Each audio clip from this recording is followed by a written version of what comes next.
Los, what's up, boy? How you doing, man? You know, woo, lounging. It feels good to be a champion. Shout out to the king. You did it. You brought one back for City of LA. Those 10-year drought is over with. Rest in peace, Kobe Bryant. Shout out to all my Laker fans. You know what I'm talking about. What you mean? What you expect? That's the king. Nothing less. You know what I mean? Let's go Lakers. No, hey, you know what it is. There's a lot of them in the audience too, man. I'm sure they loving that right now. They gonna try to come up with something for the GOAT. They gonna hate on the GOAT. I said GOAT. On and off the court. Hold on, man. See, we got it, man. You just started something. See, that's debatable, man. So you saying LeBron is the GOAT, man? Is that what you saying? GOAT. On and off the court. Fellas, somebody in the comments. I need y'all to comment on this. Is LeBron the GOAT? I know that's off topic, but we need to get down to the bottom of this. Is LeBron James the GOAT? We could do a whole show about it. Like, don't get me wrong, Kobe Bryant was the GOAT before that. How about that? Then I got Mike. So you saying he lose his GOAT status, man, because LeBron is the GOAT now? Is that what you saying, man? No, what I'm saying is because of longevity and all the statistical categories that LeBron is leading in.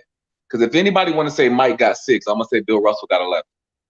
No, we already know, man. I can't give the GOAT title to Jordan, man. We know what it is.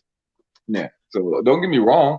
I think Chicago Bulls was an amazing team. I think Jordan was an amazing player. I'm not hating on Mike. I know Kobe emulated Mike, but I think Nas said it best. He took a hotline and made it a great song. So going with LBJ, right? Yeah, the other thing is you got to think about the fact that let's say Jordan. We ain't gonna get too far off topic, but you got to think about the fact that Jordan has always had some key players around him, man, which got him to that point, especially in that later time, man. Once Rodman got in that thing, that game changed for them, bro. First of all, the Bulls was the first super team. You know what I'm saying? We really want to talk about super stacking things. Ron Harper was an all-star. Dennis Rodman was an all-star. One of the best defenders and greatest rebounders ever.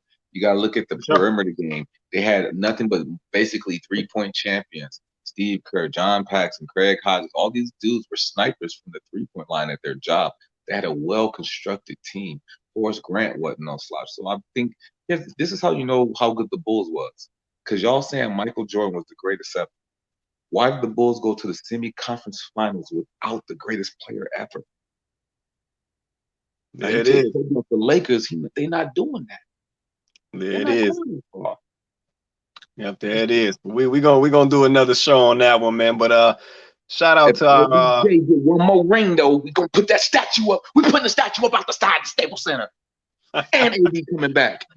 Oh, you crazy, man. Shout out to our folks joining us on the show tonight. Shout out to Lisa Finney. She said, good evening, lovely people. How you doing, Lisa? Thanks for checking us out on Look in the Mirror, the conversation. She's a future LeBron James fan. I know it. It's in the blood. You crazy, man. Oh, man. So, man, for the folks who don't know, man, give them a quick little intro, man. Tell them about yourself, man. Well, first and foremost, we want to welcome you to the conversation. Look in the Mirror Productions is bringing you the conversation, hosted by this amazing young gentleman, Quay Price. First and foremost, I'm just happy to be a friend. Forget just the show, but just in real life. Because when you associate yourself with amazing people, it challenges you to want to continue to be amazing. So thank you for being the man that you are, the husband that you are, the friend that you are. Everything, even financial and business, and the way you come on the show, all elegant. And I know we do the peanut butter and jelly thing for the balance, but I just want to give you your roses and your praise while you're here, Quay. I appreciate that, brother. The fruit don't fall that far from the tree, and I want to shout out your mother, your father. I want to shout out to the people, your mentors that helped raise you to become the man that you are today. I'm grateful to be able to do the show with you, boss. As for myself, I'm an actor, director, author, motivational speaker.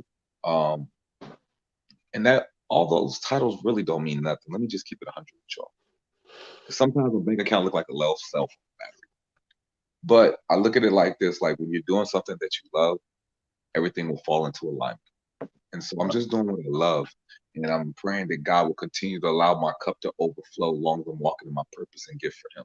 So that's what I'm doing. And I'm enjoying the conversation with you guys. Everybody that's about to join the show on this amazing topic we got. What about you, Quay? Talk to me. Yeah, man. Like I said, I go by the name of Quay Price. Like I said, IT professional by day or IT leadership by day. Stock investment, Forex trader by night. Like I said, I like to build. I like to like I said, help change the trajectory of my people to get us to the next level. Like I said, we need that help. We need those resources. And I want to be that resource to people who are definitely serious about, making that change or getting to the next level. And then, like I said, Sign me up, man. I got that. I got that. I got that. But yeah, man, like I said, just shout out to you as well, man. I'm still high off the last show. Seeing your influence, seeing your mentorship, just listening to the way that the cast was just speaking so highly of you, man, and the interactions with you, man, that was powerful. And especially I said being a man of color, man, like I said, seeing that and witnessing that, man, that's awesome. Like I said, that's a whole powerful situation that a lot of other brothers need to see and understand that they have those same things inside of them, man. So like I said, shout out to you as well. Like I said, happy to be doing the show with you, man. And like I said, let's continue to build, man. Yeah, we definitely need to reach out to a couple of guests that's on the show that want to help us expand the show. The iHeart Radio opportunity, the podcast opportunities that we have, just to continue to expand to a bigger audience. So we want to thank the audience for allowing us to continue to help us grow. Facts.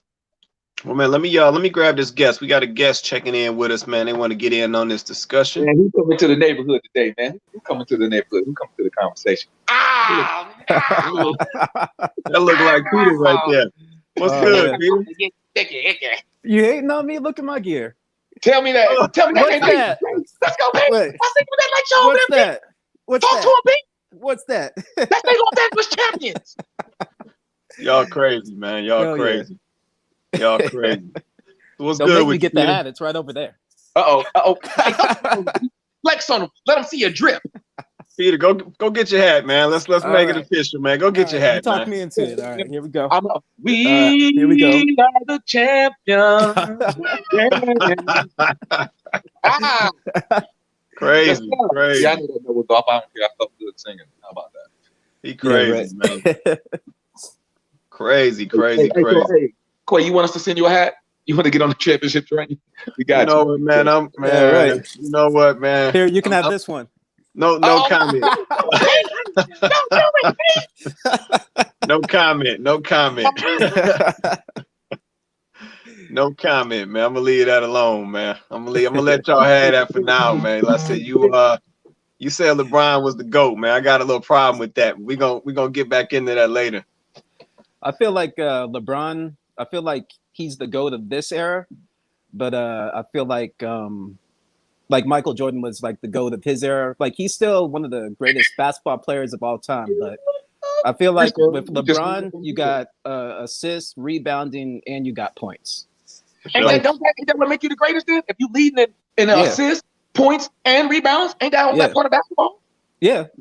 Look at this comment, man. Nina said, y'all need to quit playing. She said, Laker fans are just as bad as Pats fans. Ooh, I don't never think we had escape gate. I don't ever think we had spy gate. I don't ever think we got caught for deflating basketballs or any of those different type of things. Look at this, man. The ladies going off. Now, how they going to get on here going off? Chloe Price said, agreed. We got Shirley Ann Montgomery. She said, hey, Andre Sype. Who was Andre Sype? Who was that? That's an old friend from church, but I'm not sure who she thinks she's referring to. I don't know. She might be cracking jokes on somebody, man. And then we also got all type of comments. Hello, Sugar. I don't know who this is. Is this for one of y'all right here? I know. What this is a family show. This is what this is, a family show. Oh, man. Wait a minute. Hold on. Wait. Nina know who that is? Oh, she know who that is? Andre must be in the chat, and my mother was saying hello to him in the chat. She said he was out there. Okay. Oh, okay. Well, yeah. Once again, shout out to all the ladies in the in the chat down here. Lisa, Nina, Chloe, Shirley. I think that's Natalia. I think that's what that is. So yeah, shout out to the perfect time for us to have all the ladies in the chat. Man, you know it's about to go down. You know they heard that topic. You know it's about to go down, Los. It's about to get real. So let's get into this topic, man. So the topic for the show tonight is, are black men scared of love? And we got love in quotation, right?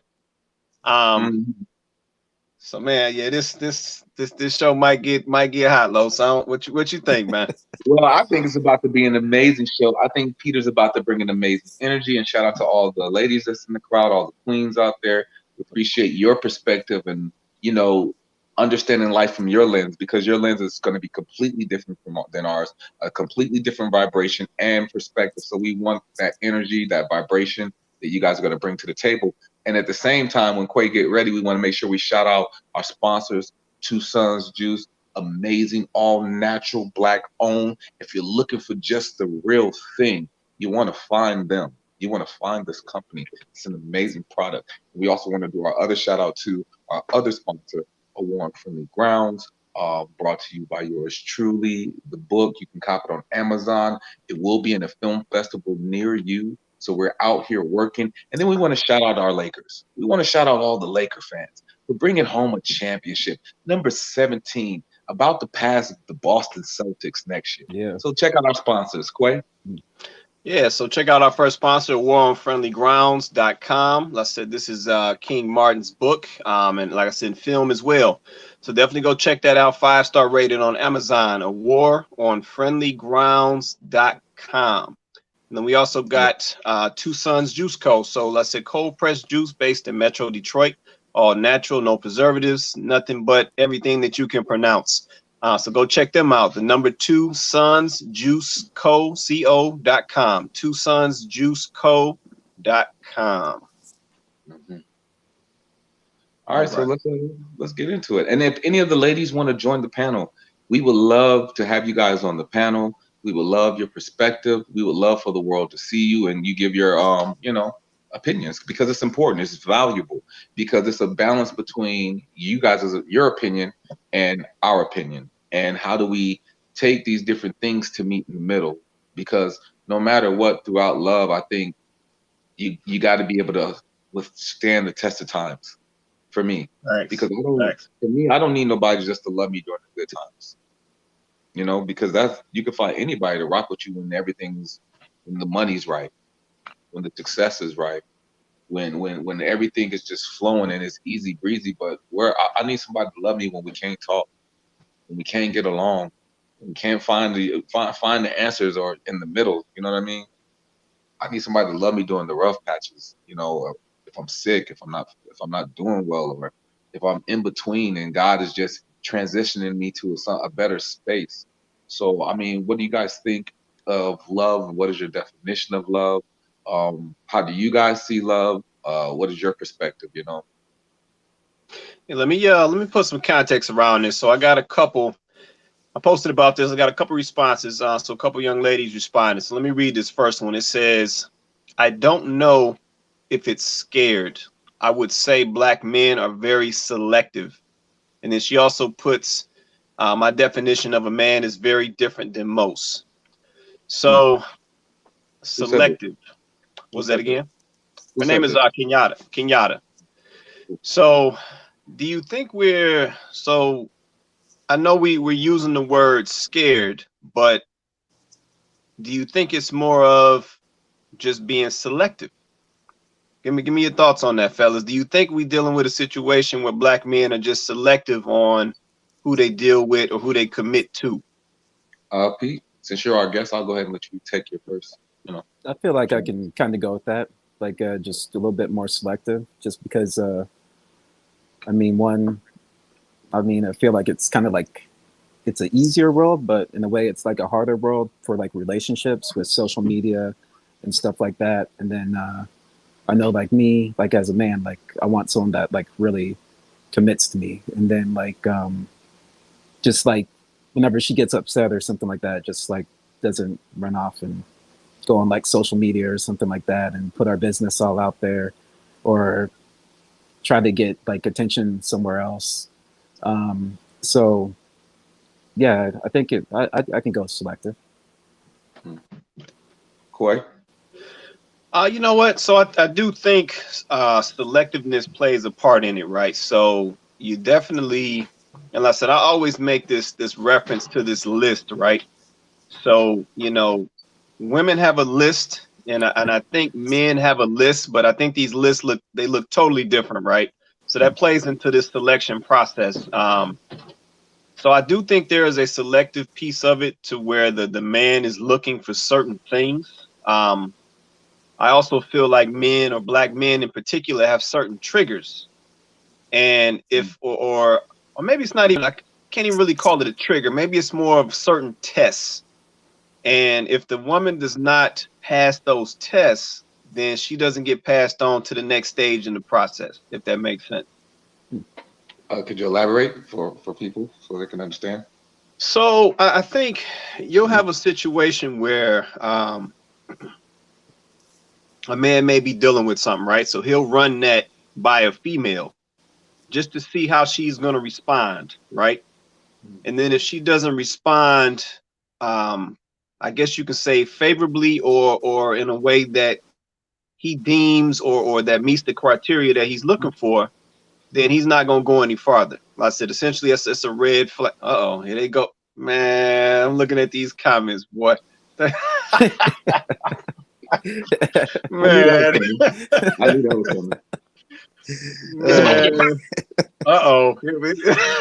Here we go. Here we go. You did it. You said it. Don't get nervous now. Stand up. 10 toes. Mm-hmm. No, but like I said, I'm gonna keep it 100. Like I said, it's a test. Wait a minute. See what I'm saying? We may need more wine for. You know what, Nina? We gonna go straight to something. We gonna forget all that wine. We gonna get right to it. But I do think that black men do test black women, right? So let's say he's gonna run her through this test to see. So he's going to reveal some information to her, or he's going to present her a situation. And if she don't pass that test, he ain't gonna rock with her. This was so funny, right? Go ahead. I don't know why all y'all comments is flying. I don't care because y'all sending y'all little comments. How about that? Because the truth is, y'all do the exact same thing. Shots fired. Y'all tests. Y'all got y'all standards. Y'all are very selective. If we come in the club or wherever we meet you at, you already know if you want to talk to a person or not. Y'all just waiting to see if a brother gonna say something wrong to mess it up or not. So let's not get all these bottles of wine and everything else. Like, y'all ain't looking at people's tennis shoes. Y'all ain't looking at people's conversation. Y'all ain't looking at how people carry themselves. Like, y'all don't have certain qualifications that y'all want in a man too, and you should. You should want that security. You should want that chemistry. You should want someone to be equally yoked as you. So ain't nothing wrong with that. You're supposed to. And at the same time, the Bible says when a man finds a woman, he finds a good thing.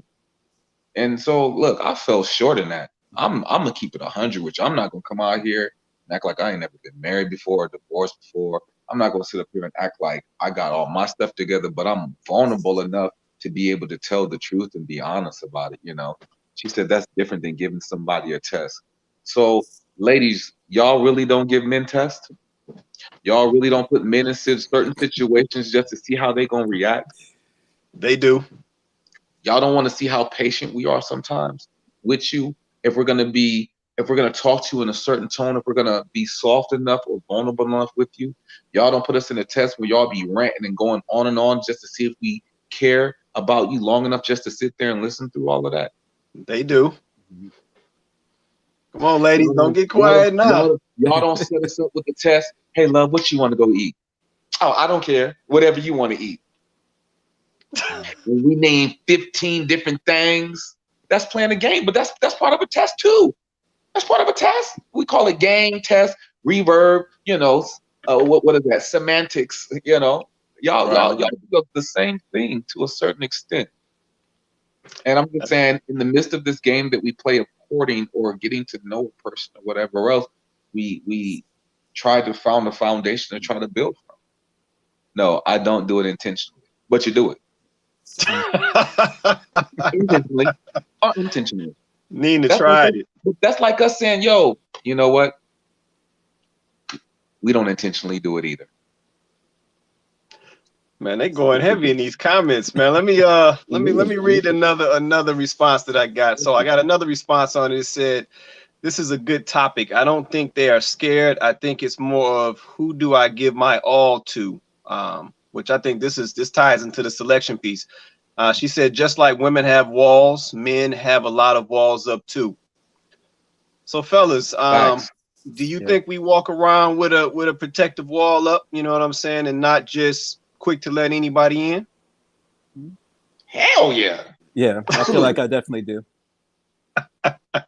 Walk around here and be a duck if you want to. Well, I think it's a little bit of both. I think that men are scared. You know, I'm gonna keep it 100 with you. I think men are selective. I think we try to learn from our past, but sometimes your past traumatized you. I think that throughout slavery, PTSD, and the traumas that are in our DNA, and the oppression from society that we face on a daily basis, all plays different factors and different roles in the different outputs that we see when we communicate through each other. You know, even social media. Pete brought up social media. Someone else just brought up the internet and the different temptations and the different things. But at the end of the day, I don't care if you got the internet. I don't care. Loyalty is loyalty. And whether you got the internet or not, before there was the internet, people still cheated. Papa Was a Rolling Stone was way before the internet ever came out. So loyalty is loyalty. And if you choose to be loyal to a person, you choose to be loyal to a person. Because at the end of the day, to the day you die, temptation will be here. Temptation ain't going nowhere. Period. Facts. I don't know. I think from personal baggage, from previous relationships, from anything, I think everybody is scared to a certain extent. You know, if we want to be honest enough to tell the truth. And if y'all disagree, please come on the show. Let's talk about it. Let's have the conversation. I think part of the scared part is go ahead, Pete. I think part of the scared part might be because of I know a lot of people grew up with like single moms and single homes or whatever, and they don't want to see that become them. And then I also think like another scared part is that like divorces, like they've been going up higher and higher like every 10 years and stuff like that. So I feel like that's like maybe another part of the scared part. So I feel like it's a little bit of both. That's the question though. Is it really being scared, or is it more being kind of cautious, right? Or protective, if you will? Because that word scared, that almost means like you're not gonna be able to handle it, like you running type of scenario, right? But being cautious and being protective of yourself and your space as you kind of venture into that. I can see it more being that, right? Because I know guys can be protective, right? Because truth be told, I think a lot of guys have trust issues, you know what I'm saying, from upbringing, from past relationships. And I think they have trust issues, man. So going back to Nina's point, I feel like there's always a level of a wall that exists, right? So you're very kind of cautious and protective with how you move. Sometimes dudes just want to be dogs. I don't want to give everybody a pass. Oh, no doubt. I can't leave that out. No doubt. Sometimes dudes just want to be out there home, just to keep it 100, so that way they don't have the consequences or the responsibility of a relationship to answer someone.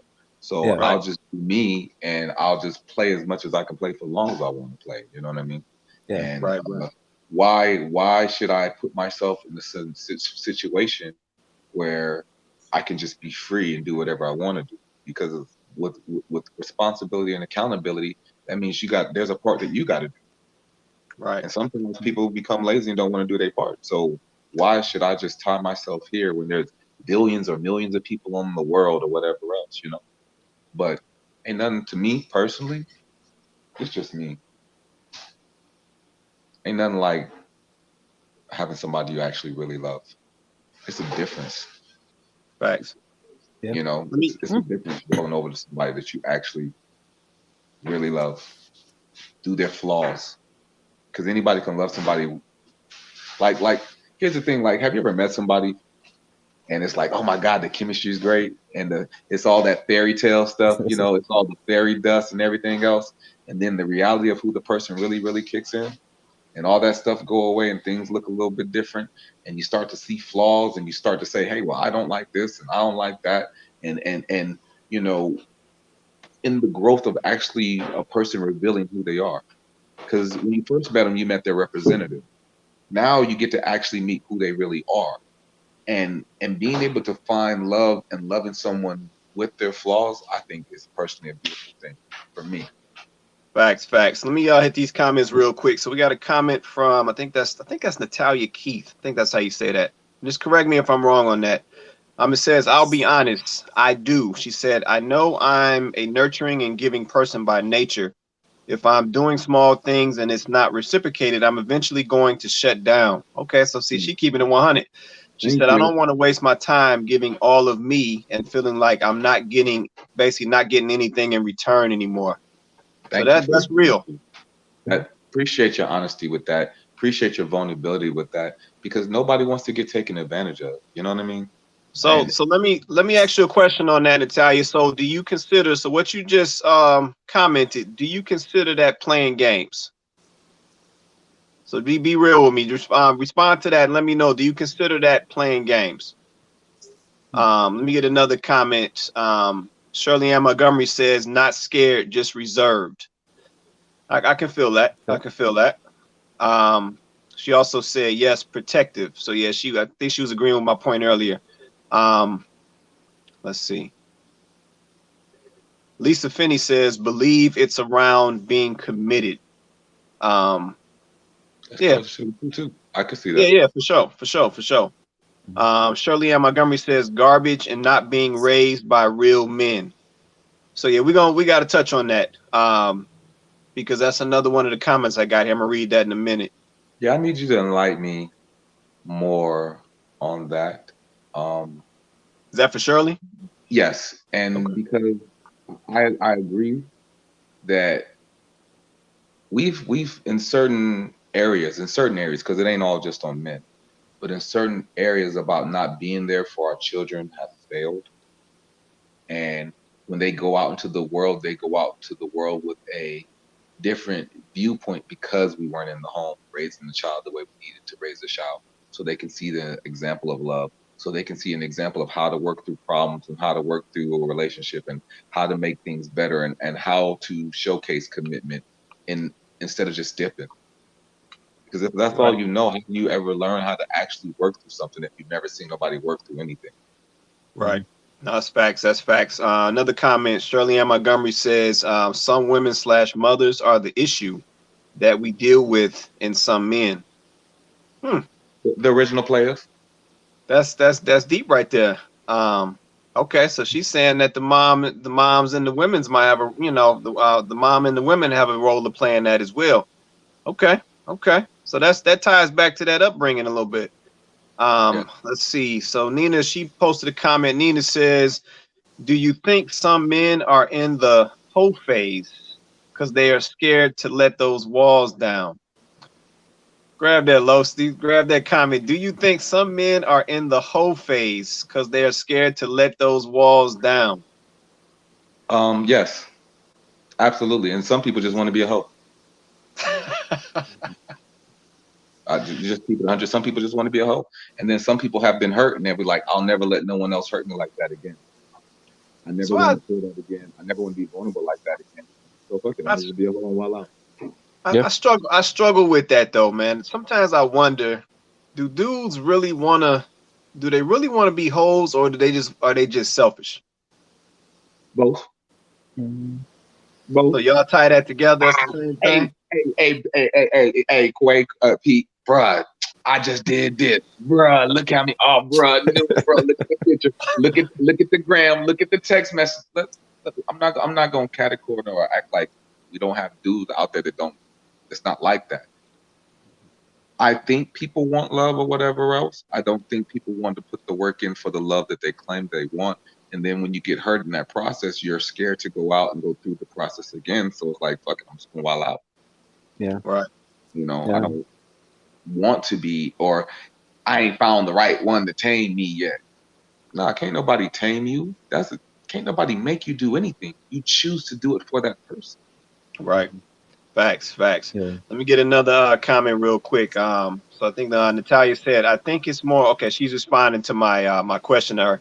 I think it's more of not wanting to waste my time and energy on a man that's not where I am and what I am looking for. Okay, I can feel that. I can feel that. Yep, I What can do you feel mean that. by where you are? Say it again. I was asking her, Miss Keith, what do you mean where you are? Can you elaborate? Like, are you talking about as far as financially, mentally, spiritually, physically, all of the above? I mean, because we have different standards and each person has a different standard. So is it that you need a person to come in with Quasi's checklist and all the check marks on the list where you want that standard to be? Or are you okay with someone actually doing the work and building together? Because even if you do get someone with all the checks, right, it's still a business plan. And in a business plan, it's forever continuously growing. So no matter how many check marks you have, you still have to be willing to water it, nurture it, and grow it. So I'm just kind of wanting a little more understanding if you're open to sharing that. And then Okay. sometimes whenever a relationship is too perfect, then people just leave because they feel like it's too good to be true. Yes, So let me ask y'all this: do y'all think fellas is hurt out here? So it's like they don't wanna be hurt again. facts. 100. Yes, absolutely. Yeah, I think, like I said, man, I said when you go back and look at the foundation of the black man and the black woman, we have damage on both sides. So when we kind of go into some of these interactions or these relationships damaged, so then when it's time to you go down this road of loving somebody and committing to somebody, that damage don't just disappear. Or the damages from that upbringing don't just disappear. That's actually when that stuff comes out, right? A lot of dudes might not know how to love. A lot of females might not know how to love. So that stuff comes out, when you engage with that person of the opposite sex. And that may be, some of what we're seeing as well. Because I said, for some reason, we try to forget, try to act like we ain't all carrying some damage. Like we ain't all carrying some type of baggage from upbringing or past relationships and so forth. But yeah, that stuff plays a part. Like I said, we see it today. We see the broken relationships. We see the divorces. Like, I mean, I don't know about y'all, but I mean, it's it's a lot of divorcing going on out here. I've been in that category. I'm not even gonna try to front or act perfect or whatever else or act like my shit don't stink. Excuse me for if you have. Bring your Losh. I think your audio going down a little bit. Can you hear me? Can you hear me? Am I better? Is that better? Yeah, you a little better. I said I've been in that situation, so I'm not gonna act like my shit don't stink or I'm perfect or whatever else, right? You brought up love, and here's the funny thing: sometimes when you're going through things, people are putting in efforts at different times. So when you're trying to showcase love, the other person's like, ah. And then when they're putting in, trying to showcase, hey, I love you, you're like, ah. And it's like a friction of timing because the timing isn't right. Not saying that the love really isn't there. And then the way love is displayed with different love languages, because people speak different love languages. Some people want to show. Some people want more of an intellectual conversation. Some people want, gifts. There's different ways to express love, but it's about learning how the other person receives it so that way you can showcase it like, yo, I'm doing all these different things. Well, that's not how I should love them. I see it through the conversations. Yeah. I see it when we're talking or whatever else. And so it's about growing to understand how that person wants to be loved and for them to be open to be able to perceive. And then for them to understand, okay, well, I know he loves this way, and this is how he's trying to show me. This is how he, you know what I mean? And finding that middle ground in that. Because, like, I agree with you. Nothing is just perfect, but you don't have to become comfortable in things that are broken. And I think sometimes we get comfortable in brokenness and we don't want to grow. Sometimes I think, that happens. Let me check this audio, man. I feel like I'm losing a little. Hey, Peter, say something for me real quick. Testing. Peter, you good. Lo, say something for me real quick. I'll go out and come back in. All right, But come on. Now it was better. Okay. Yeah, I'm gonna let him come back in. It's like his audio got low. Hold on for us 1 second. Just gonna get Los back in, get his audio to check back in. Yeah, it seems like his mic was getting quiet or something. I don't know what was happening. Let me see what happens this time. Check, check, check, check, check. We good? All right, that's better. good. Yeah. There we go. All right, let me hit some of these comments real quick. So we got Shirley Ann Montgomery. She says, "Boys playing in a man's body with age." What you mean? I'm assuming she talking maturity on that, but give us a little more on that, Shirley. Let's see. Lisa Finney, she says both black women and men both come with trauma/issues, meaning a disturbing experience that they don't know how to love, learned negative behaviors surrounding love. But yeah, I think that's valid, Lisa. Like I said, I know black women and black men do carry a lot of trauma. And like I said, we try to look past that stuff and we carry that into our relationships and interactions. And it ends up playing out a lot of times in a negative way. So that definitely plays a part in this. Let me get this other comment. We got Yvette. What's going on, Yvette, right? She says, I'm joining late. I think men learn how to treat women by what they see growing up, which that's facts. It's learned behavior. She said, if the man a boy grows up around don't respect women, then they don't learn how to love, accept it, nor reciprocate it. No, I think that's dead on right there. Like I said, that upbringing is key. Go ahead, Los. LeBron James never had a father.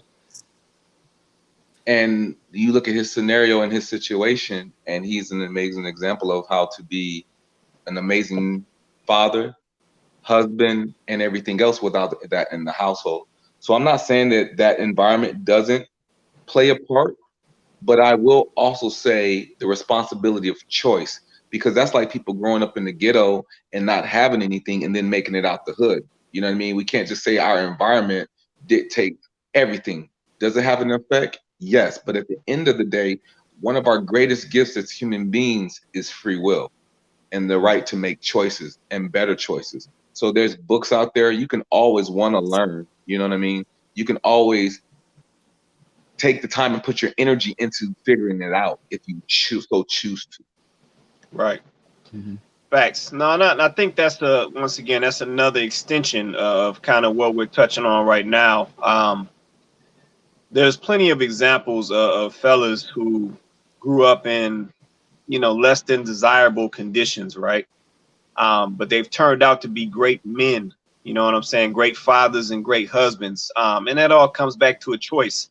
At some point, that guy, that man, that boy, he made a choice that he wanted to do better. Right. You know what I'm saying? He wanted to improve his situation. He wanted to be a good role model for his kids. He wanted to take on a wife and show her he could be a great companion and build with her and things like that. So there is a choice factor in this whole discussion as well. Essentially wanting to turn that corner and be a better man. So yeah, like I said, for me, like I said, it feels like it's not a fear thing. Like I said, we got a couple issues in there that are behind it, but it doesn't really feel like it's a fear issue, right? Let me get another comment real quick. Nina Thornton. Go ahead, Los. No, you're fine. You're fine. Yeah, I was reading this comment. Nina Thornton said people need couch time. Like I said, which we've touched on that before. That's still in play. Let's see. Shirley Ann Montgomery, she said they have age but have not matured. Okay, I feel that. There is a child in all of us, but we need to put the child. Just jumped on me. Hold on. We need to put the child to bed and be responsible adults. What you think about that, Peter? I'm gonna put this on you, Peter. So what you think about that? We need to man up and be responsible out here. Well, I'd say yeah, we definitely need to man up and be responsible. But I don't think you can just lump everyone into like one basket. I think you also got to think of like their past, how they grew up, and also just like I don't know, like maybe the chances or the relationships that they've had in life. because I mean, how do I say it? Like, I could come to LA or whatever, and I could just be like, I don't know, complete alpha male of my town or whatever, and then everything's good or whatever and stuff like that. And then I could come to LA and just like be nobody. So I feel like it depends all of like where you grew up, your surroundings, your situations, and just like all the times that you've been through, like all the relationships you've been through. I don't know how else to say it. I think you said just fine, bro. Yeah, Okay. yeah. No, you said it right. No, I feel exactly what you're saying. Let me get another comment. We got I think that's Andre Sipes. It says it's really about maturity. I believe social media and the internet kill relationships. No, that's facts.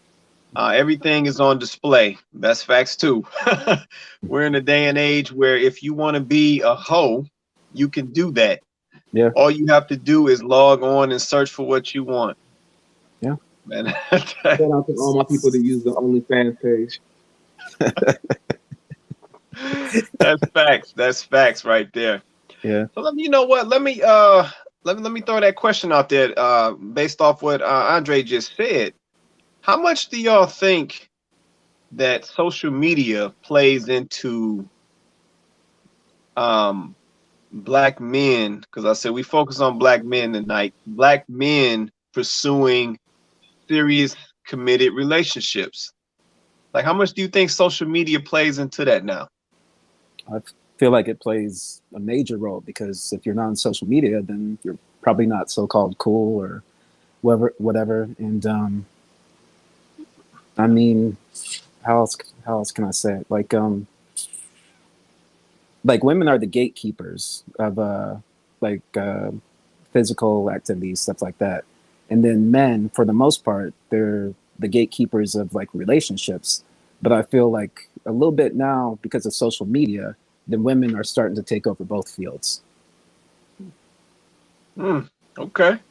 I can feel that. What about you, Los? Like you want to say something, man.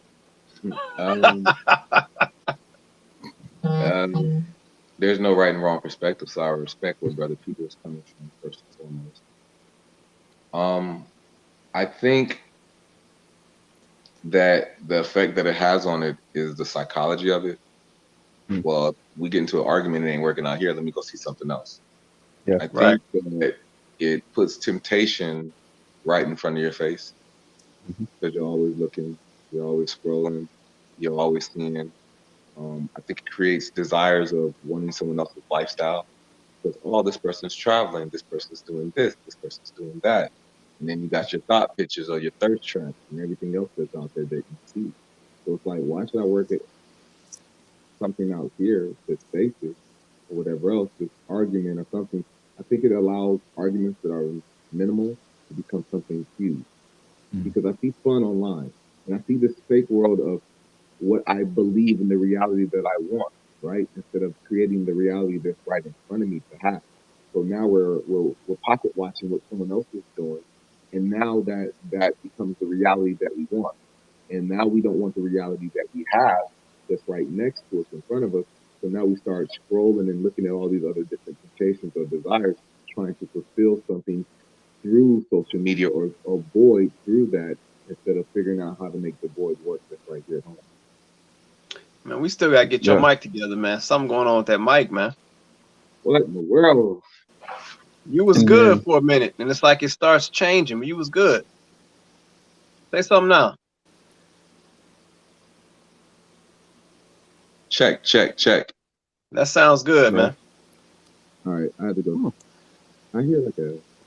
Yeah, see, it's muffled now. It's muffled right now. The devil's alive.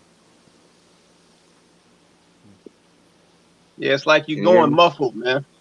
Yeah. Say it again. You can hear me now? Yeah, that's clear. All right, I'm gonna just leave it here, and now you guys are a little low for me, but that's fine. I can hear you. All right. You know what? Yeah, just to throw my little 2 cents on that social media question. So I do think social media does play a piece in it, right? Because I feel like social media it presents this this false reality. And then when you, as a man, when you go into relationships based off what you see and absorb off social media, it ain't realistic. So your views are skewed. Stuff is not, how it's gonna be in real life. Like I said, it starts out wrong. So I definitely think social media plays a negative role, in that whole process. Let me get another comment real quick. They steady coming. The ladies is coming with the comments tonight. I'd like All to right. say one thing on that social media is that like sometimes like whenever you're in a relationship, like way back in the day, like maybe like 10, 15 years ago, like you might have had like a relationship that's like right here, which would have bounced off pretty good. But then that Right. ended. And then now social media, you're like up here. And then that ended. And then you kind of fall down here and you feel like, wait, I should be up here, whatever. And I feel like that's also where people are kind of like falling nowadays, is they always want something better. Right. I feel that. We got another comment by Natalia. She says, all of the above. I've been divorced now for 16 years. The older I become, the more I realize it takes a lot of work. Definitely not willing to accept a man that's abusive. Been there, done that. He doesn't have to be financially stable, but I'm not where I want to be myself. He no longer has to be the ideal height that I used to require. That's that list. Just looking for mental stability, protection, true love, and affection, and allowing me to present all of my flaws and not having them used against me. Okay, yeah. See, she was running off some items off that list I be talking about. She's talking about his height and all that. But see, I think as she's kind of progressed forward, she's seen that some of those things really don't hold that same type of value. Like folks used to believe they did. So now I respect you for being honest about that, Natalia. Lisa Finney, huh? I was saying thank you for your honesty. That was dope. Yeah. Oh, for sure, for sure. Yeah, no, I appreciate her being honest with that. Let me hold on. Just keep jumping on me. Okay, let's see. Bet Wright says it seems that he did have good role models. Seems that he did have good role models. Okay, I think that was back to the upbringing. LeBron, possibly. Oh. Yeah. Let's see. Shirley Ann Montgomery says social media plays a key role. The women are also the problem because some solicit men and then cry wolf when they don't get what they want or expect. Huh. Yeah. What you think about that, Los? What you think about that, man? I mean, it's a duality thing. It's not just a one-sided thing when it comes to social media, right? They have OnlyFans pages, right? But OnlyFans pages work if men go watch or if women go watch the man. So it's a tango. You know what I mean? Even when people slide into other people's DM, you know what I mean? It's a choice to go slide in another woman's DM to say hello, how are you doing, what's up, to try to start a conversation. You know what I mean? And you knew you were going to do that before you sent the message. You were already staring at the pictures. You were already liking different things. You know what I mean? And so you created a false sense of a relationship or desire from the likes of the pictures, from the following of the comments and everything else to get enough courage to send the message, you know? And so what happened before you started liking all the pictures? What happened before you started sending the messages? What happened in your own life that you didn't want to deal with to create the void that you have? And how come you didn't deal with that? And that's for a reason. And so whoever is on the side of the relationship have to also question, how did I help create this void? What wasn't I fulfilling? What did I get comfortable? Did I take something for granted? Did I take the cooking or the cleaning or the hellos or all the little small things that a person does? Am I reciprocating it back? Am I setting up dates? Am I setting up reservations? Am I doing all the little things that I need to do to continue to have a flame, to continue to have a spark? Or did you just get comfortable? Now, me personally, I've fallen short in comfortabilities. You know what I mean? Just there are areas that you have to be that are in your blind spot that you have to be open enough to challenge yourself to see. Because if this person that you want the way you say you want it, then you have to continuously show up and learn how to show up better. You have to get back to remembering your reason why you love this person. And if your reason why is big enough to make you cry, then you'll figure out a way to put in the work to get what you actually want. Facts. Let's see, another comment. Nina said, "Isn't that a choice to what you share on social media, what you choose to engage in?" Facts. No, Nina, it's definitely a choice. But I mean, you know what it is. It's 2020. I mean, folks wake up in the morning trying to share on social media. I mean, a lot of folks are living their lives, through social media. You know what I'm saying? That was one of the benefits of COVID. I mean, if you notice when COVID first hit, social media went dry.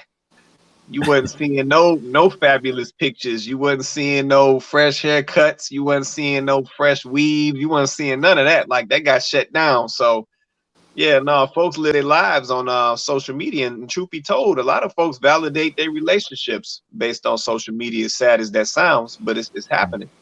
Let's see. Chloe Price said, "True, not a lot of self-control out there though." Facts. No, Yeah. that's definitely missing.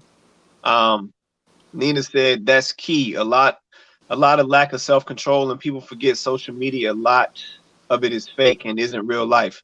That's fact. But here's the thing, I disagree, right? And the reason why I disagree is because if you spend enough time in something that you assume is fake, it becomes a reality. That's just like if a word that never existed. Bling bling was never a word, right? Hot boys. Or Tebow from Tim Tebow was never a word in the dictionary. But eventually, enough people started saying it where it actually became reality. And the reason why I said that was because in social media, yes, this is this supposedly fake world that people spend 8, 9, 10 hours on, showcasing their life, watching someone else's life, stalking from a distance, and everything else, which became a reality. So even though it's on the computer, if you spend so much time with it and it gives it all your time, that is now your new reality. I feel that. Not saying I'm right, just my viewpoint. Yeah, and I feel that. Let me get another one. Let's see. Vet Wright. She says, in regards to social media, people have to keep in mind that people only share what they want to. They can appear a certain way, but in reality, it could be opposite. No, that's all the way facts. The highlight show. That's all the way facts. Let's see. Lisa Finney. She says we are deceived and hoodwinked by perception of social media. Let's see. That's the trickery to thy eyes. That's facts. Now, I'm glad that you said that. There's a show called Social Dilemma, and everything on social media you don't even really get to see. There are certain algorithms because of the cookies implanted in your computer that they showcase in front of you based off of what you're already watching. So they already know what you like. They time it. If you're looking at a picture, they watch how long you look at the picture. And if you're looking at certain advertisements, they make sure they send those advertisements based off of the algorithm that you've already been looking at. So they force feed you certain content and they keep certain content away from you based on the algorithms of your personality and the history that they've been studying, like your study case. Fact. So Chloe, she brought up a point. She said, "But that's the standard some men use to select their women." Absolutely. So, Cloud. man, that's the problem though. Trophy So wife. if men are going after certain women based off what they see on social media, then I mean that thing is doomed from the beginning. Like how's that gonna work? Like, real talk, like a lot of these social media chicks, I mean, they surgery girls and full of enhancements and anything else. That ain't nothing real nowhere. So what kind of standard The eye does that test, set? because everything starts usually from the eye test. I've never in my life, for me, been like, and just first time saw a woman, like, damn, she's smart. Man, her brain makes me want to go over there and talk to her. Woo! You know, because I don't know. Right. So everything is the eye test from the things that you see that you like and make you want to go over to for me, is what you see, and then after that it's the conversation, and then it's who you are, and it's peeling off the layers to this onion. But for me, honestly, I'm not gonna act like me recognizing someone being beautiful catches my eye, and then me like a beautiful smile or something like that, you know what I mean, catches my eye, and then how a person carries themselves, you know what I mean? Wow, okay, I like how that person moves. I like that person's vibrations. I like that person's vibe or whatever. Oh wow, that person is smart. Oh man, I vibe with that. I love a person being an intellectual. These are things, you know what I mean. But I'm not gonna act like the first thing that I didn't see was wow, she's chocolate. She's beautiful. Right. I don't think it was supposed to work in the first place because I feel like it's all just a part of like this social game. Because I mean, you just think about like the black home and how it's all been deconstructed through like rap music and all this other stuff. I feel like they're just carrying it out to like a bigger population. Yeah, that's I can feel that. I can feel that. Let me get this other one. We got Chloe Price. She says, "I hear that, but if the image is false and you hold all women to that standard, how does a worthy woman compete?" I'd like to say I definitely agree with that statement, but I'd also like to say when women make their list, then it's kind of like the same thing for a guy. But I definitely agree with that. So hold on. I'm gonna grab. Hold on. Oh, go ahead, Los. Go ahead. Miss Price. It's not even about you actually competing to a certain extent, right? I think it's just actually you just being you. Because when you're starting to compete and you're going to attract something that you possibly really don't even really want. You know what I mean? When you're just being you and you're in your own essence, in your own lane, I believe you attract the right things. But sometimes I feel like when you see something that you might want, that you might feel like, well, I need to compete for that, and that changes the vibration or whatever else. So I mean, I think if you're already in your own beautiful essence, you shouldn't have to compete because he's going to want you regardless. He's going to see what he likes regardless. Right. I think the competition and the competing turns into women wanting to do the plastic surgery. No disrespect to anyone who ever wanted to do that, because I'm not trying to body shame no one. I'm just saying I feel like that false competition has created that market for Kylie Jenner lips or blah blah this and implants and getting their breasts done and everything else. Because you could do all of that and the dude still won't love you. Yeah, makeup. If he don't love you for you and the essence of who you are already, no matter how many different jobs you get done, he's still not gonna love you. That's facts. That's facts. Let me grab this other comment. Let's see, Andre. He says, as black men, a lot of us are judged before we can even open our mouth. I personally don't think nobody endures the scrutiny and the hardship of the black male, not even the black female.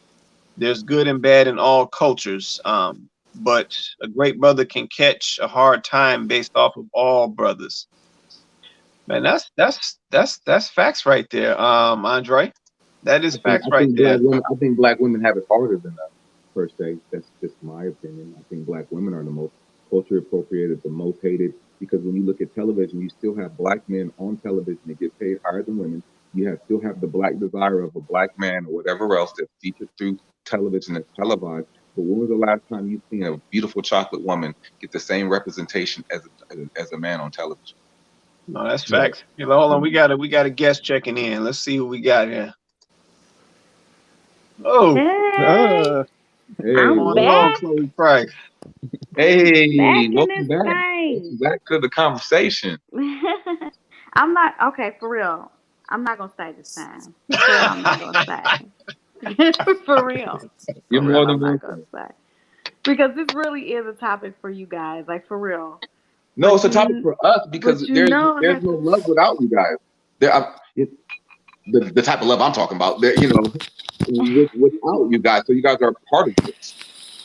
Well, no, I think for me, like, and thanks you guys for, giving me a little space to to chime in, but I really just wanted to kind of expand on the topic of social media because, and Peter has mentioned this before on the previous panel, but it's worth mentioning again because unfortunately, this is the world we live in. Like, this literally is the world we live in. Our entire lives are played out through social media. So I think we can't just kind of we really have to kind of spend some time unpacking it because the truth of the matter is you think it's bad on our generation. Look at the generations that are coming after us. Like, they don't do anything without social media. Like, their entire world is social media. So if that's the case, like, we really actually need to talk about what that's going to mean for relationships 10 5-10 years from now, because it absolutely does set a false standard. And I really want the men to really be honest. Like, you guys have called out a couple of things about women that, it might not be, we might not enjoy admitting some of those things about the lists and all of that, but it's true. We do have our lists, okay? But you guys also really have to be honest and say, just like Carlos kind of touched on the fact that, you can't see a woman's how smart she is by just looking at her. What you're attracted to first is how she looks. And I understand the same thing with men with women. Like, that's the first thing we observe, that's the first thing we see. Okay? But like, you guys have to be honest. And I've tried to get you guys to fess up to this before, you wouldn't. But you have to be honest. When you're on social media and you flipping through these social media pages, like, you guys aren't um stopping and perusing and spending extra time liking pics from let me see, India Ari. No, that's not whose pics you liking. You're liking delicious pics. That's who you liking. You liking, Ashanti's pics. Although I think Ashanti might be natural, but anyway, you liking Meg the Stallion's pics. That's who you like. That's who you're looking at. That's who. I mean, come on now. Let's just be honest about it. And these women, unfortunately, have now begun to become the standard.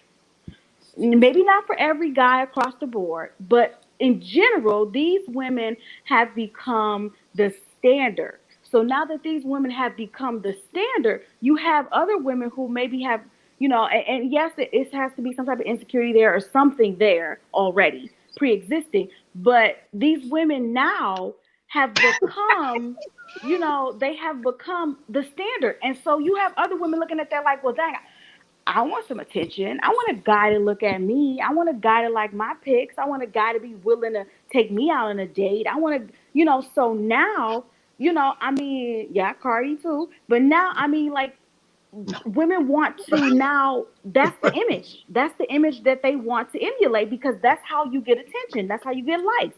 That's how you get people on your page. That's how you get dudes to give you attention. Like, that's how. And so now everything is I determined mean, by like. that's point blank, period. And if I'm sorry, but if I thought like this, I don't think like this. If I was a man and I thought like a lot of the dudes that are that are single right now, I mean, why would I? Why would I settle down with somebody? Why would I commit? Because I can get a peek for free on Instagram. You know what I'm saying? I can go. What's that little app that y'all was on before? Oh, what was it called? Los Bigo? The app that you guys were on. Bijo Live. I think it's Bijo Live. Boom. I mean, let's just call a spade a spade. Me, with my 39-year-old self, can put on some hot pants and a tube top and drink some coffee in the kitchen and pop it a couple of times, and I'm getting stars and points and dollars and points and everything else. So that's how easy it is for you guys out here. So really, why? That's how easy it is for women. Yes, it's easy for us. Reverse that. It's easy you for us told on too. yourself It's a easy little for bit. us to capitalize on it. We definitely capitalize on it. Not saying we're not. We definitely are. But You it makes it easy. But it makes it easy for you guys also to have now. You don't have to do or put in the work that you might have had to do previously to even be in the presence of a woman like that. You don't have to put in the same amount of work. Now, if you're looking for something lasting and you're looking for something real, that's different. We're not talking about that though. We're talking about a man that's scared to love. So we're talking about a man that may have some delays or some hangups or some reasons why we're talking about that man. So, if we're talking and speaking in that, realm, then it's easy for us to capitalize on it, but it's also easy for you guys to be like, well, why would I go out? I don't even have to leave my house to see scattered ass. I'm sorry. I don't even have to leave my house. I think there's a huge difference in seeing it and actually being with it. Like, okay, since we're being real, like, I've never been a huge fan of the strip club. Don't get me wrong, it's nothing more beautiful than a woman, right? To me personally. But I'm like, yo, why am I gonna go in a place just to throw dollars to touch something that I'm never gonna touch that's been touched by everybody else or whatever else? In certain ones, if it's ratchet, if you have classy ones, or the difference. For me personally, I would rather have love. That's just me. Maybe I'm a sucker for love, I guess. I don't know. That's just me. Now, I'm not gonna act like I ain't never scrolled by a chick on Instagram or Snapchat. I'm like, damn, look at her body. Sheesh. I'm that's just keeping it 100. You know what I mean? But there's a difference between something you're looking at and then something you want to be with for the rest of your life. That's just for me. I can't speak for the rest of the gentlemen on the panel, but you could lust after someone and be like, dang, hey, don't mind checking the temperature or something. But then there's difference between, yo, that's wifey. That's who I want to build with. That's who I want to, have children with. That's who I want to wake up to every single day. Yeah, and that's I gotta support what you just said, man. I said there's two different things going on, and I'm just gonna use Natalia's point. And she said, the lasting woman may have a little fupa, and I said that's really what it comes down to. So I mean, when you really, really at that level of love with a woman, and you make that decision and that commitment, it's not all on no physical at that point. You know what I'm saying? Like I said, this is really about some real love. So it don't matter, like, to her point, if you got a little fupa like that, you ain't even think about all that. Because I said this is your companion, this your partner, this who you building with. But to your point with the whole social media thing, I mean, dudes is dudes. So you already know, what I'm saying, they're gonna scroll social media, they're gonna see a Delicious, or they're gonna see a an Ashanti or whoever else. And I say you're right, you know what I'm saying? They're not gonna be liking India Arie's pictures versus Delicious pictures, Ashanti's pictures, or whoever. So I agree with that. And then Yvette threw a comment up. She said true, and then she said looking versus acting. Go ahead, Chloe.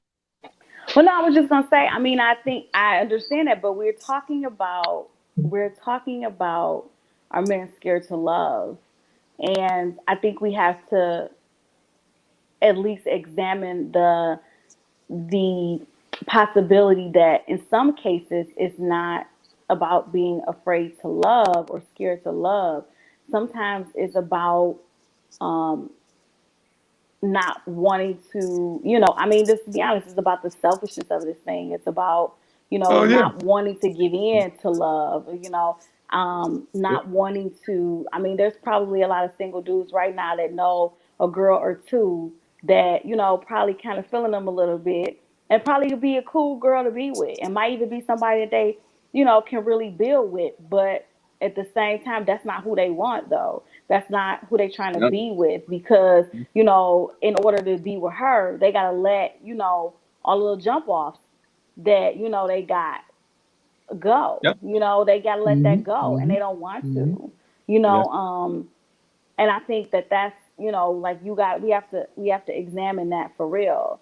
And one more point I wanted to make is the whole concept behind the test, right?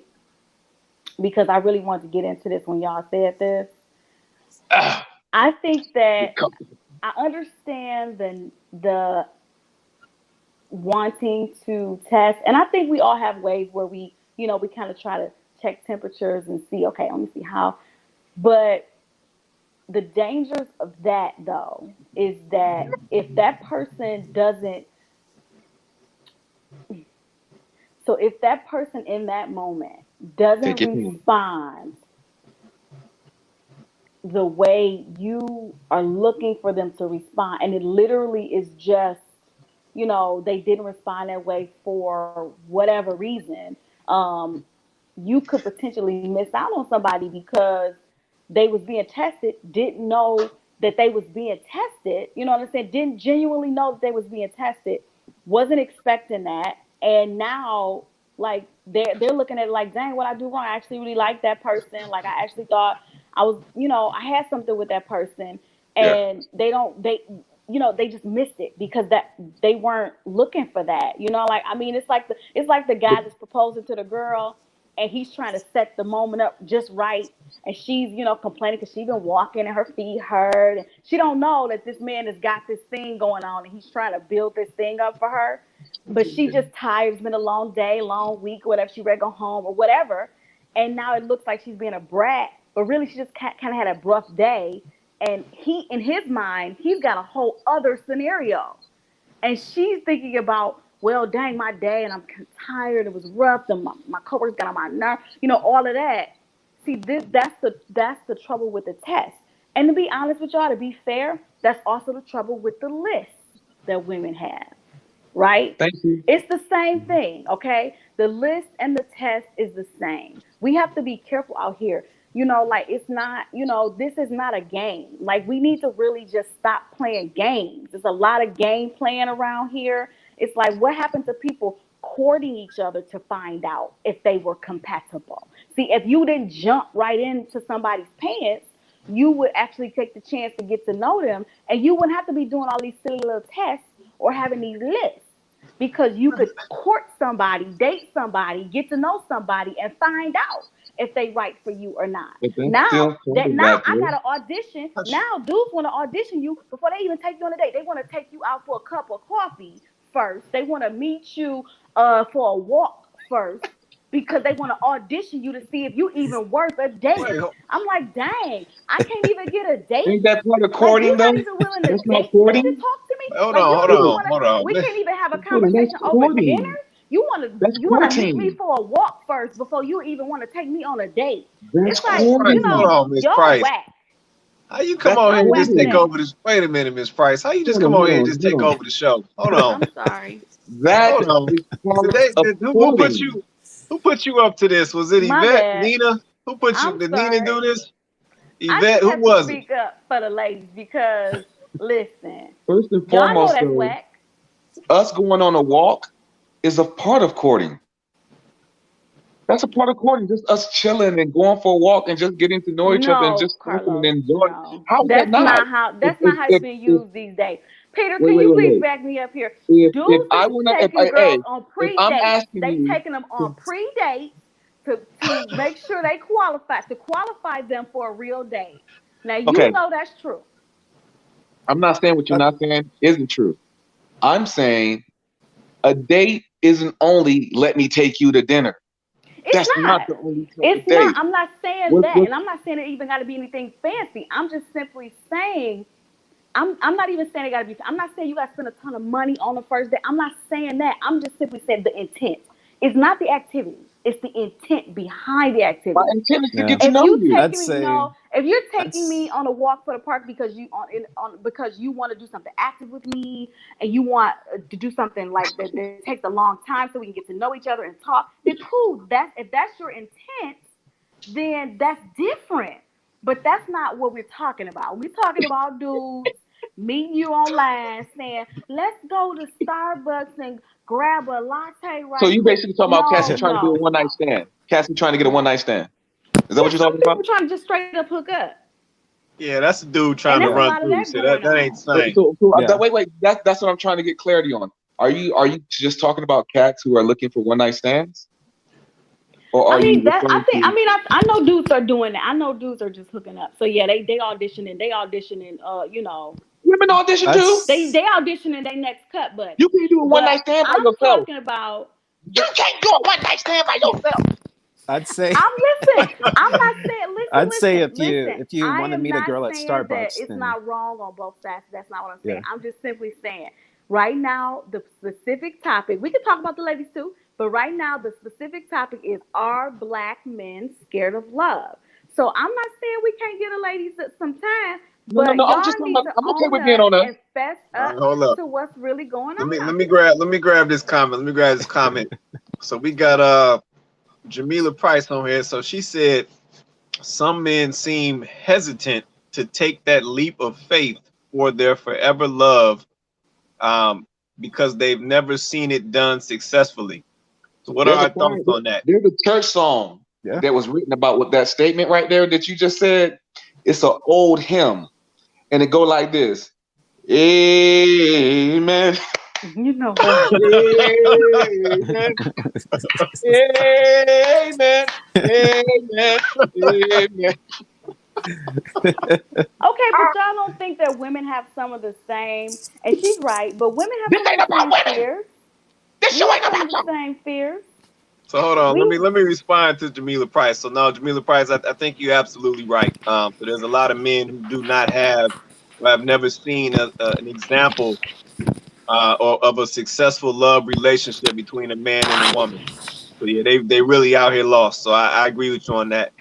Let me see. Lisa Finney said, my husband just said we do love. He said he loves. Tasha, what's going on, Tasha Willis? Look at all the ladies on here tonight. I didn't expect to see all these ladies. The comments is just full of ladies. Let's see. Tasha Willis says the truth is we need to like who likes us. Yes, we should be attracted to our person, but sometimes we miss out on the right person for us by having lists or being hung up on certain physical images. Right. Somebody wants the collection plate around. That's facts. Yvette Wright says, I think it's knowing their intentions, which we touched on that. That's facts. And then Lisa Finney said, let's talk about love for men. We could do that on the show. We can have that on the show. Okay. All right. So we got another topic on deck, but yeah, Miss Chloe Price, she just done took over the show. No, Miss Price. Well, first of all, Miss Price, I appreciate the energy. I appreciate the passion behind what you're saying and why you're saying what you're saying. Here's a funny thing though. The reason why people have tests is because when you meet a person, nobody actually shows you who they really are. They show who we want you to think that we are, from both sides. And the only time that the truth actually comes out is when time reveals itself, because time reveals all things. So I can, let's say I'm meeting Ashley for the first time. She's not going to show me the bad side or anything else or whatever. She's going to show me the best of her, the best views and everything else, the highlight reel. But then after a while, you get to know things and then you have to grow. And that's why I said in the beginning of the show, I don't need somebody just to love me during the highlight reel. I don't need somebody to just love my representative. I want somebody to love me with my flaws as well. You know? Because sometimes we fall in love with the representative and we really actually don't fall in love with the person. So yeah, I might want to take you on a walk, or you know what I'm saying, and just kick it and just talk to get to know you. Now, I understand there's a different intention versus execution, but at the same time, intention versus execution, it takes two to make an adult decision to do things. So let me throw a monkey wrench in here. So I got another comment on this topic, and this is from a guy, and he says it's not that men are scared of love, men are scared of commitment. What y'all think about that? Well, there is a old hymn that speaks on this exact topic. Amen.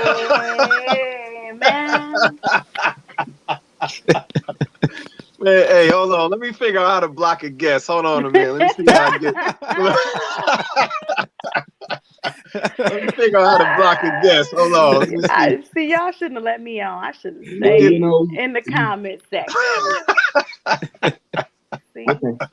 I see where this is going. We about to have some spiritual warfare up in here. So is that what we problems dealing that I've with? had. Is this a commitment issue You know or what, is this a Chloe? love Jesus will issue? work it out. Oh. Yeah, of course we have commitment issues. Of course some men have commitment issues. And it's based off of the things that we've seen, the things that we've been through, the experiences, the divorce rate, being cheated on, being played, being fucked for, when things you hear now, but if something don't go right, then you're talking to somebody behind my back. People are scared to be vulnerable.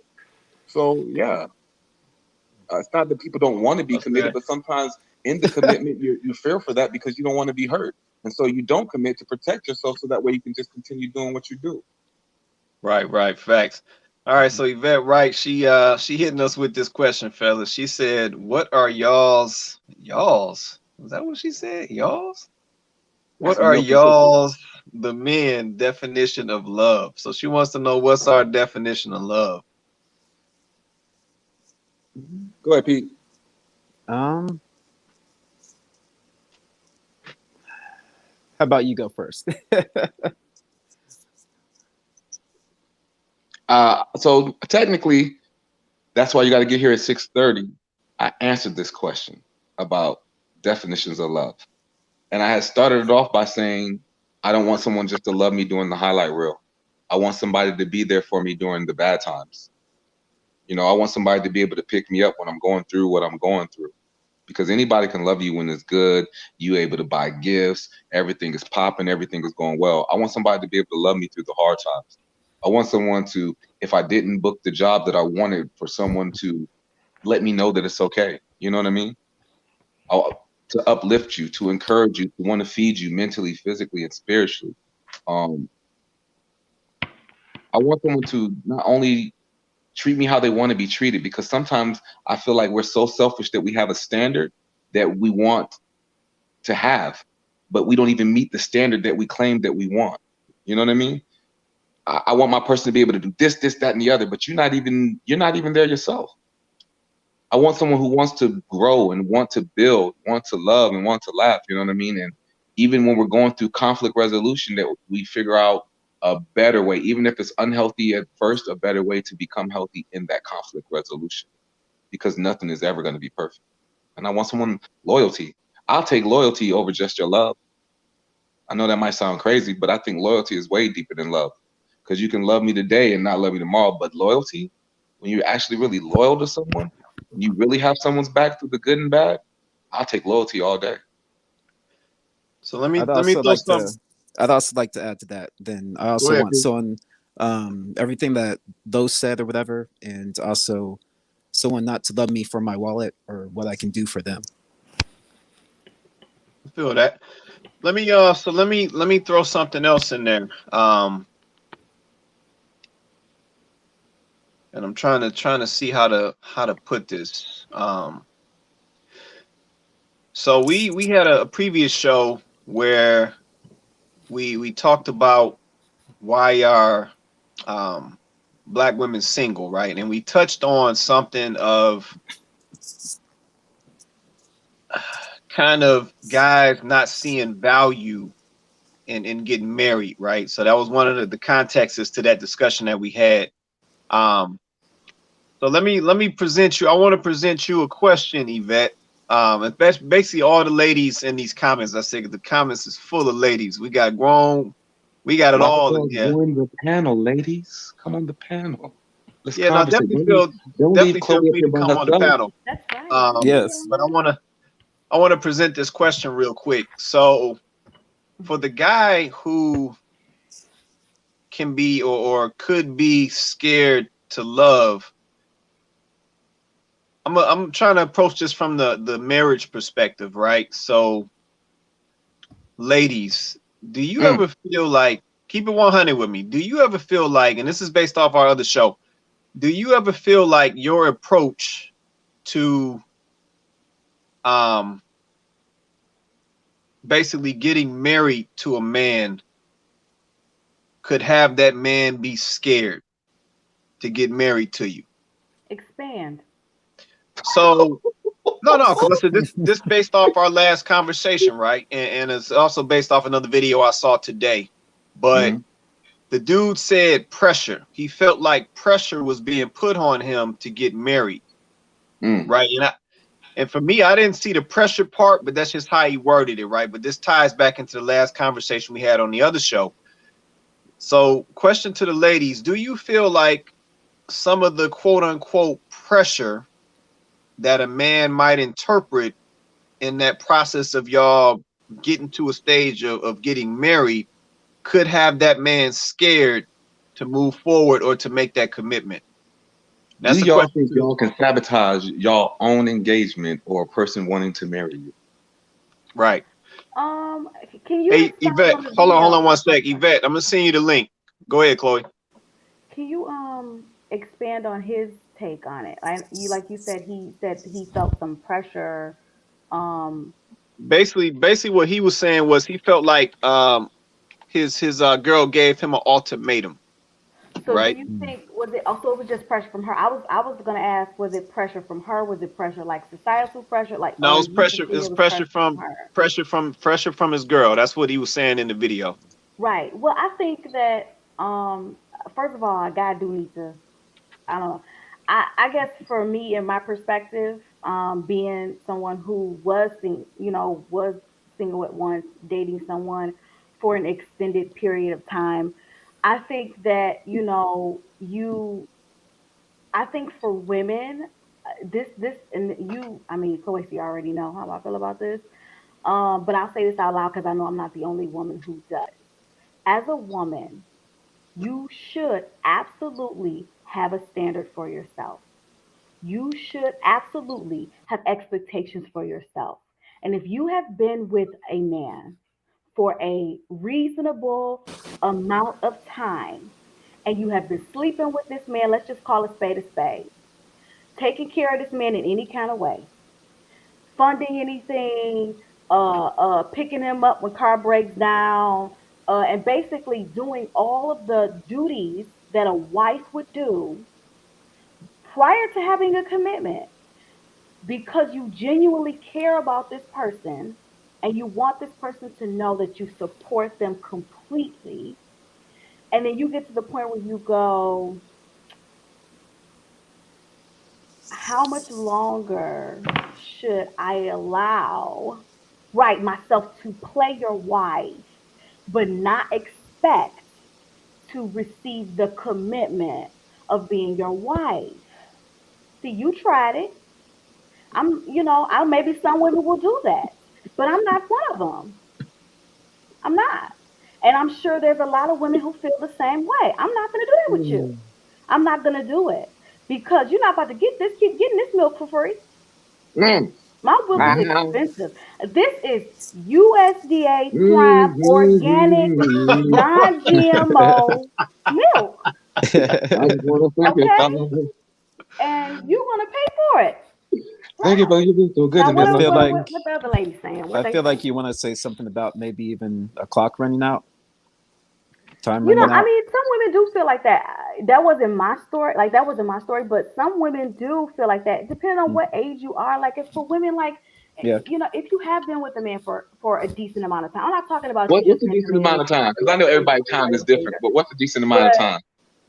I mean, it probably varies for couples, but I mean, if you've been with a man for 3, 4, 5, 6 years, and you guys have been dating in a committed relationship, I don't mean playing around. I don't mean back and forth. I mean in a committed monogamous relationship that entire time. I feel like that's way past time.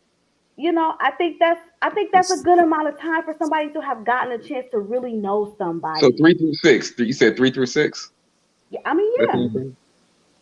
I think you do need to take some time to get to know although some couples don't think that long, but I think you do need to take some time to get to know somebody. I don't think you should rush into marriage. But at the same time, I think that, I'm sorry, but I'm not with the letting any man get so comfortable with them feeling like or knowing like you're just gonna always be there that, you know, they aren't required or expected to do any more than what they're doing. Because if you can do all of this with me and play house with me, you want to live with me, we moving, we living together, we splitting the bills, we doing all of this stuff, but at the same time, you want with a ring on it? Like, I mean, I, you know, come on now. I mean, who wants to keep doing that? Like, you playing yourself. Well, tell me something good. Ow, ow. Right, Lisa? That's all I'm saying. I mean, you know, this It come get just, this man, non-GMO, prime, USDA, I'm about to organic, block. I'm about to block. I'm grass-fed, Listen, about to block a lot of y'all. It's no just too many hold of on. y'all in the pesticides, comments. I can't nitrate-free keep. milk. I Listen. can't keep up with all of It y'all ain't in these because comments. Y'all just. sometimes y'all saying all that, right? But in the midst of some of the things that you do, sometimes you could sabotage the question that you want by sometimes the way you act, or when the conflict comes around and the things you say. So you say that, yes, I want this man to marry me. Yes, I want this. But then when you get into the argument or the scenarios or all that other things, the dark side of the situation or whatever else, sometimes you can sabotage the things that you want by what come out your mouth. That go vice versa though, love. I know. I don't be trying to. I ain't do that to you. That's vice versa.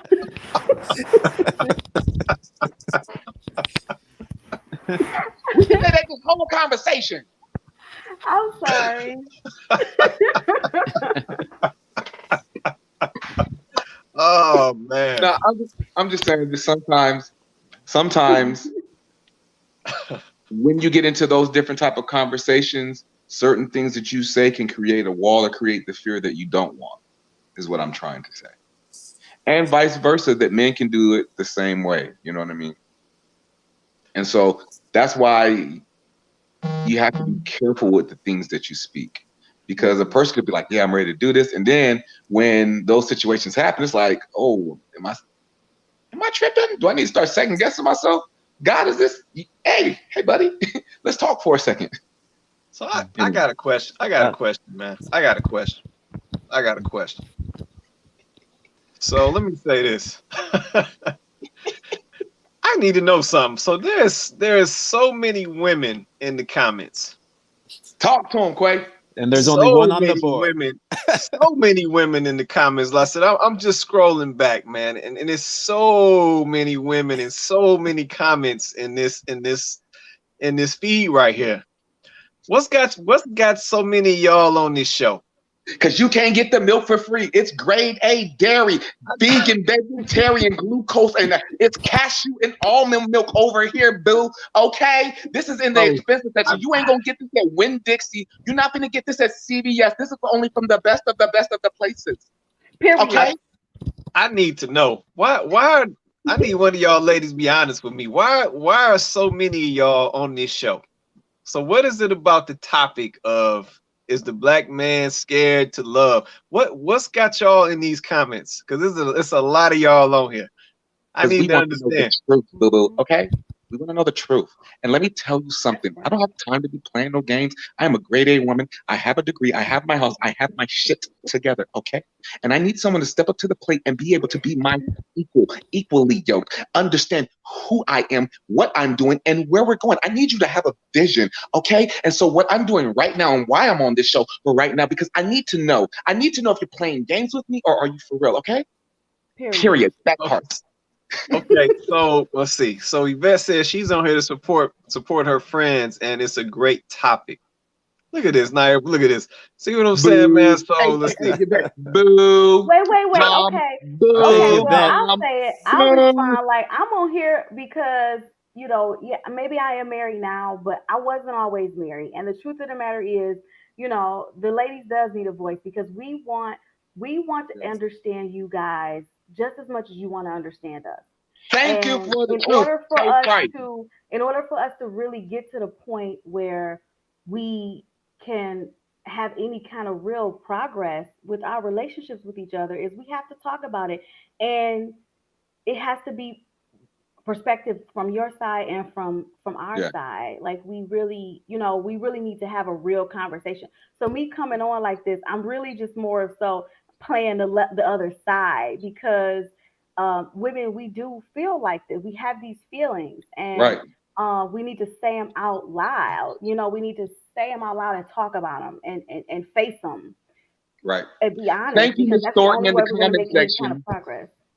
Thank you, Ms. Thornton, in the comment section. Everybody else, boo. Boo, boo, boo, with y'all superficial answers. I'm just here to support. Now, y'all want to know some truth. Y'all want to be able to talk about it. This is something that has crossed your plate before. And we want to get some answers.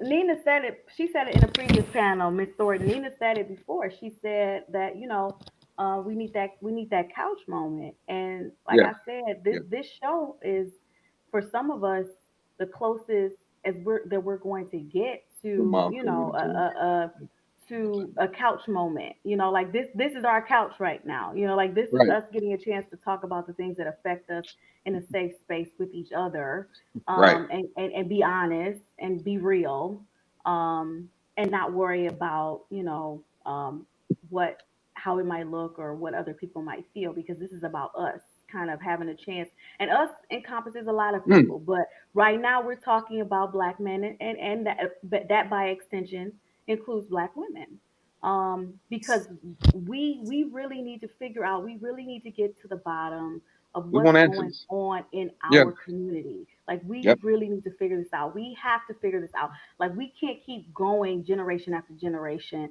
like this. Like, at some point, somebody has to say, this is enough. This is insane. We have to try to figure out how we get past it and really change it. Like, you know, you know, I don't know. I just, that's why I felt like I wanted to get, I'm like, you know, we're in the comments, but, you know, you guys want to ask questions, maybe I can help answer, and I definitely want to ask you guys questions. So yeah. Now, the only thing I will say though is, the only thing you guys haven't covered, and maybe you could take a few minutes to cover this, is we talked about love. You guys have talked about in love in terms of love for, you know, the male female dynamic.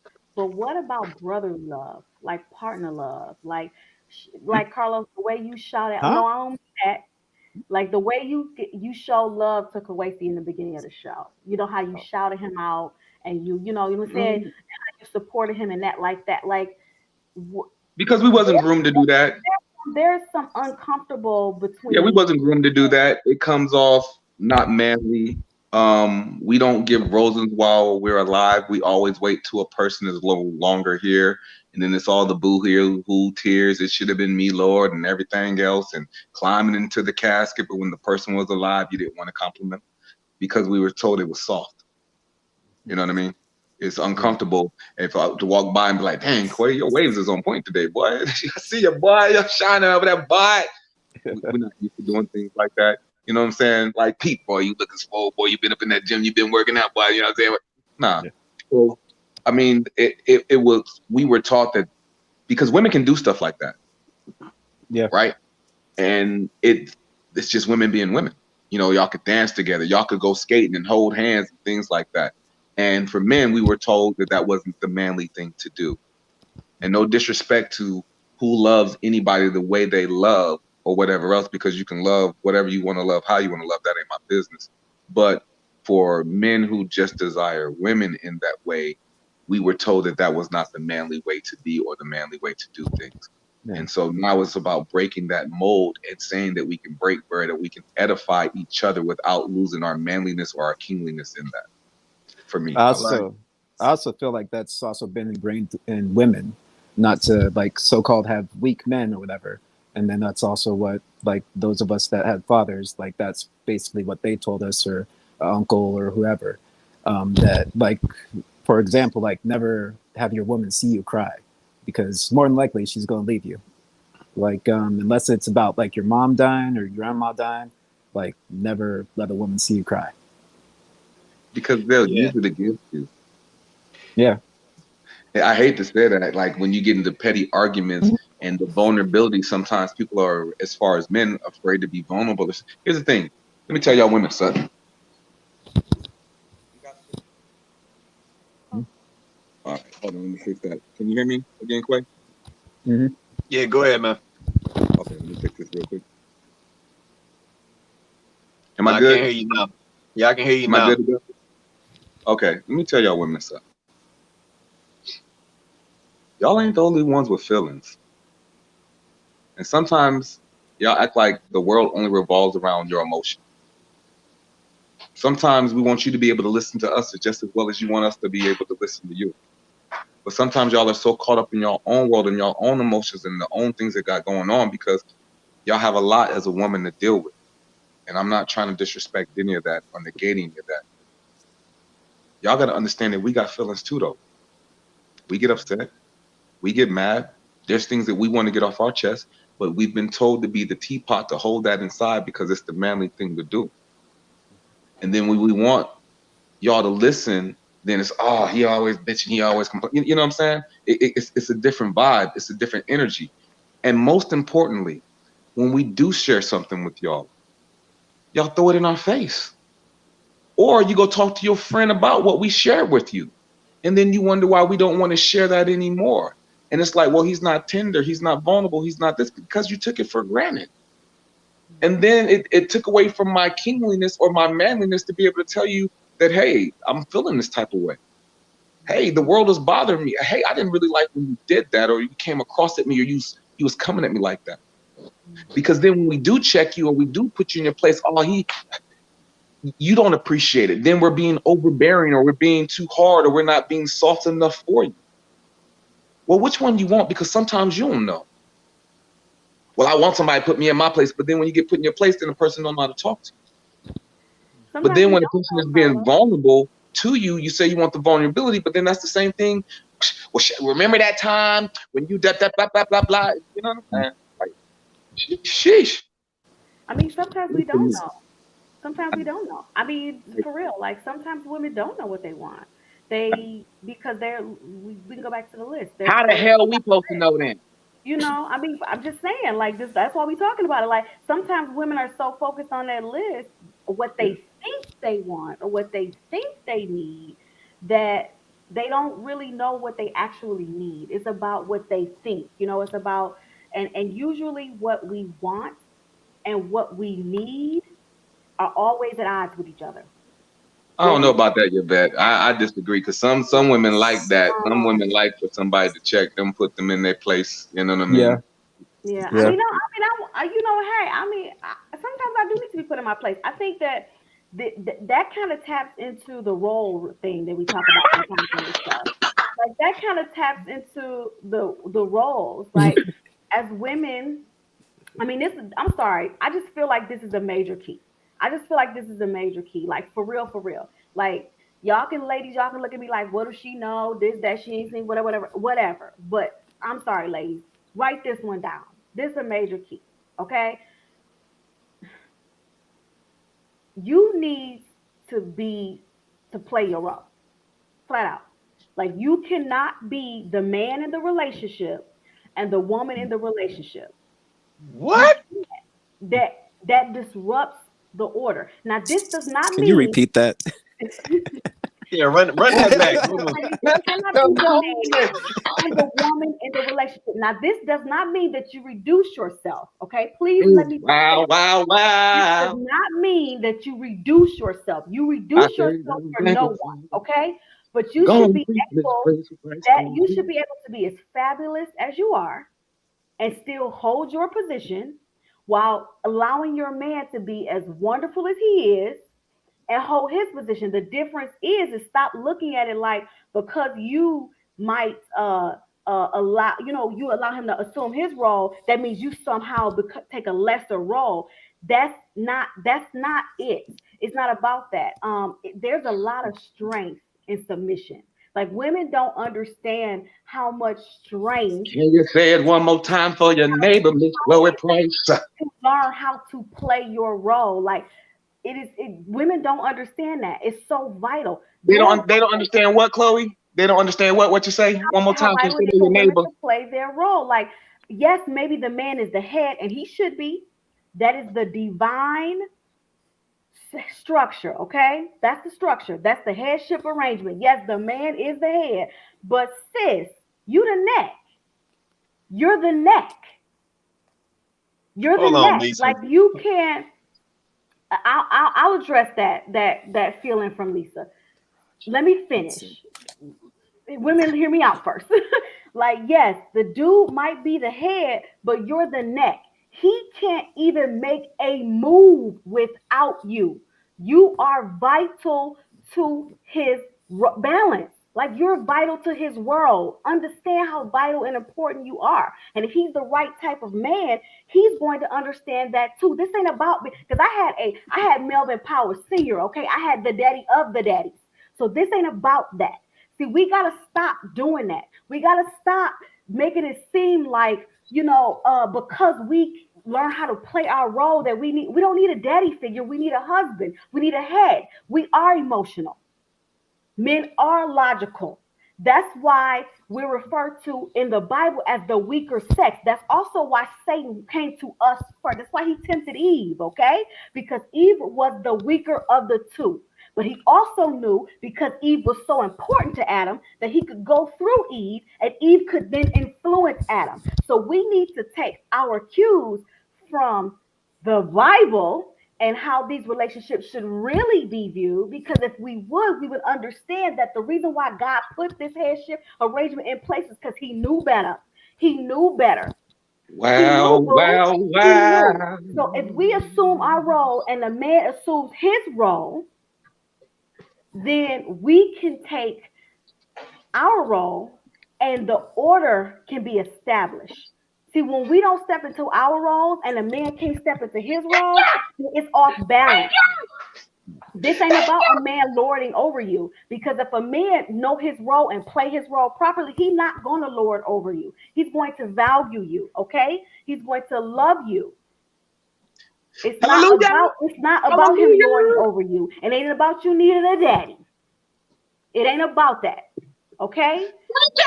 We have to get out that mindset. Women, stop it. Knock it off. You got to get out that mindset. It ain't about that, all right? You need that man to be a man. Then y'all mad when he won't change your tire, when he won't fix your brakes, when he won't, all of a sudden he stopped buying you flowers. All of a sudden he don't want to pay for dinner no more. Oh, boo, you got this? Oh, you got this. All of a sudden he don't want to open the door. All of a sudden, see, y'all let that feminine stuff get y'all all caught up. No, open my door, fix my brakes, change my tire. I'm not even about to touch the doorknob. You do that. I'm going to let you play your role, and I'm going to play mine, because it doesn't reduce me. See? Put me up on that pedestal. I'm your wife. Put me up on that pedestal. Allow me to do that. And I'll allow you to do what you do. It ain't about a man leading you around by the nose. That's not, if he's the right type of man, he's not going to do that. And I'm not telling any woman to submit to a man that treats her like that. That's not what I'm saying, because as you can see, that ain't me. So I wouldn't be telling you to do that either. She got her own house. She got her own job. Can you put Lisa's comment back up there? Which one? The original? The last comment you just had up there. She talking about being Boom. She just, there you go. And if that man can assume that role, if he can assume that position and play his position in that way, then you're not going to have those problems. And if you can understand that submission does not mean you're less than. Let's think about Jesus Christ's time while he was on this earth. Did he ever treat women that way? Did he ever treat a woman, any woman that he came in contact with, he held in very high regard? He never treated them that way. And if he's the example, then what should we be doing? How should these relationships really look? You know what I'm saying? Like, we gotta get our minds right. This is part of the problem. And going back to Carlos's earlier point, do you guys think, and I'm asking this to the men, do you guys think that after being told over and over and over again, you can't cry, you can't let nobody see you weak, you can't do this, do you think that in some kind of way that jades your view of love? So even when it's time for you to love your woman, it impacts how you can love your woman, because you've been given all these conditions and all these rules and all of this, this conditioning impact the tenderness, about Chloe. how you are supposed to look in love. I think it impacts the tenderness that you get to be with your woman. No I think doubt, it no doubt. impacts the vulnerability that you get to be with your woman. I think that plus sometimes your reaction to it when we do it is to double down on that. So, you know, me being hard all the time, then that means I can't be tender and vulnerable with you the way I want to be. But then if I do be tender and vulnerable with you and you throw it in my face, it makes me not want to be tender and vulnerable with you. So I think there's a duality to that. I also And that's think it depends on like her circle of friends too. yeah, that's an important piece of it. Let's say I think women have to understand that. So like, you know, to Los's point, and this is just what it's been. You know, a lot of men were brought up to have to be, you know, hard and lack emotion.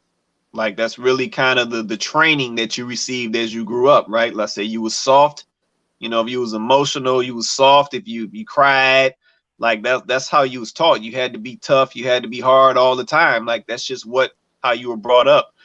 But when a man gets to a point of maturity and he says to himself, okay, you know what, I got to let these walls down because I need to be human, then the woman can't damage that or break that trust, if you will, right? Once he actually lets that wall down.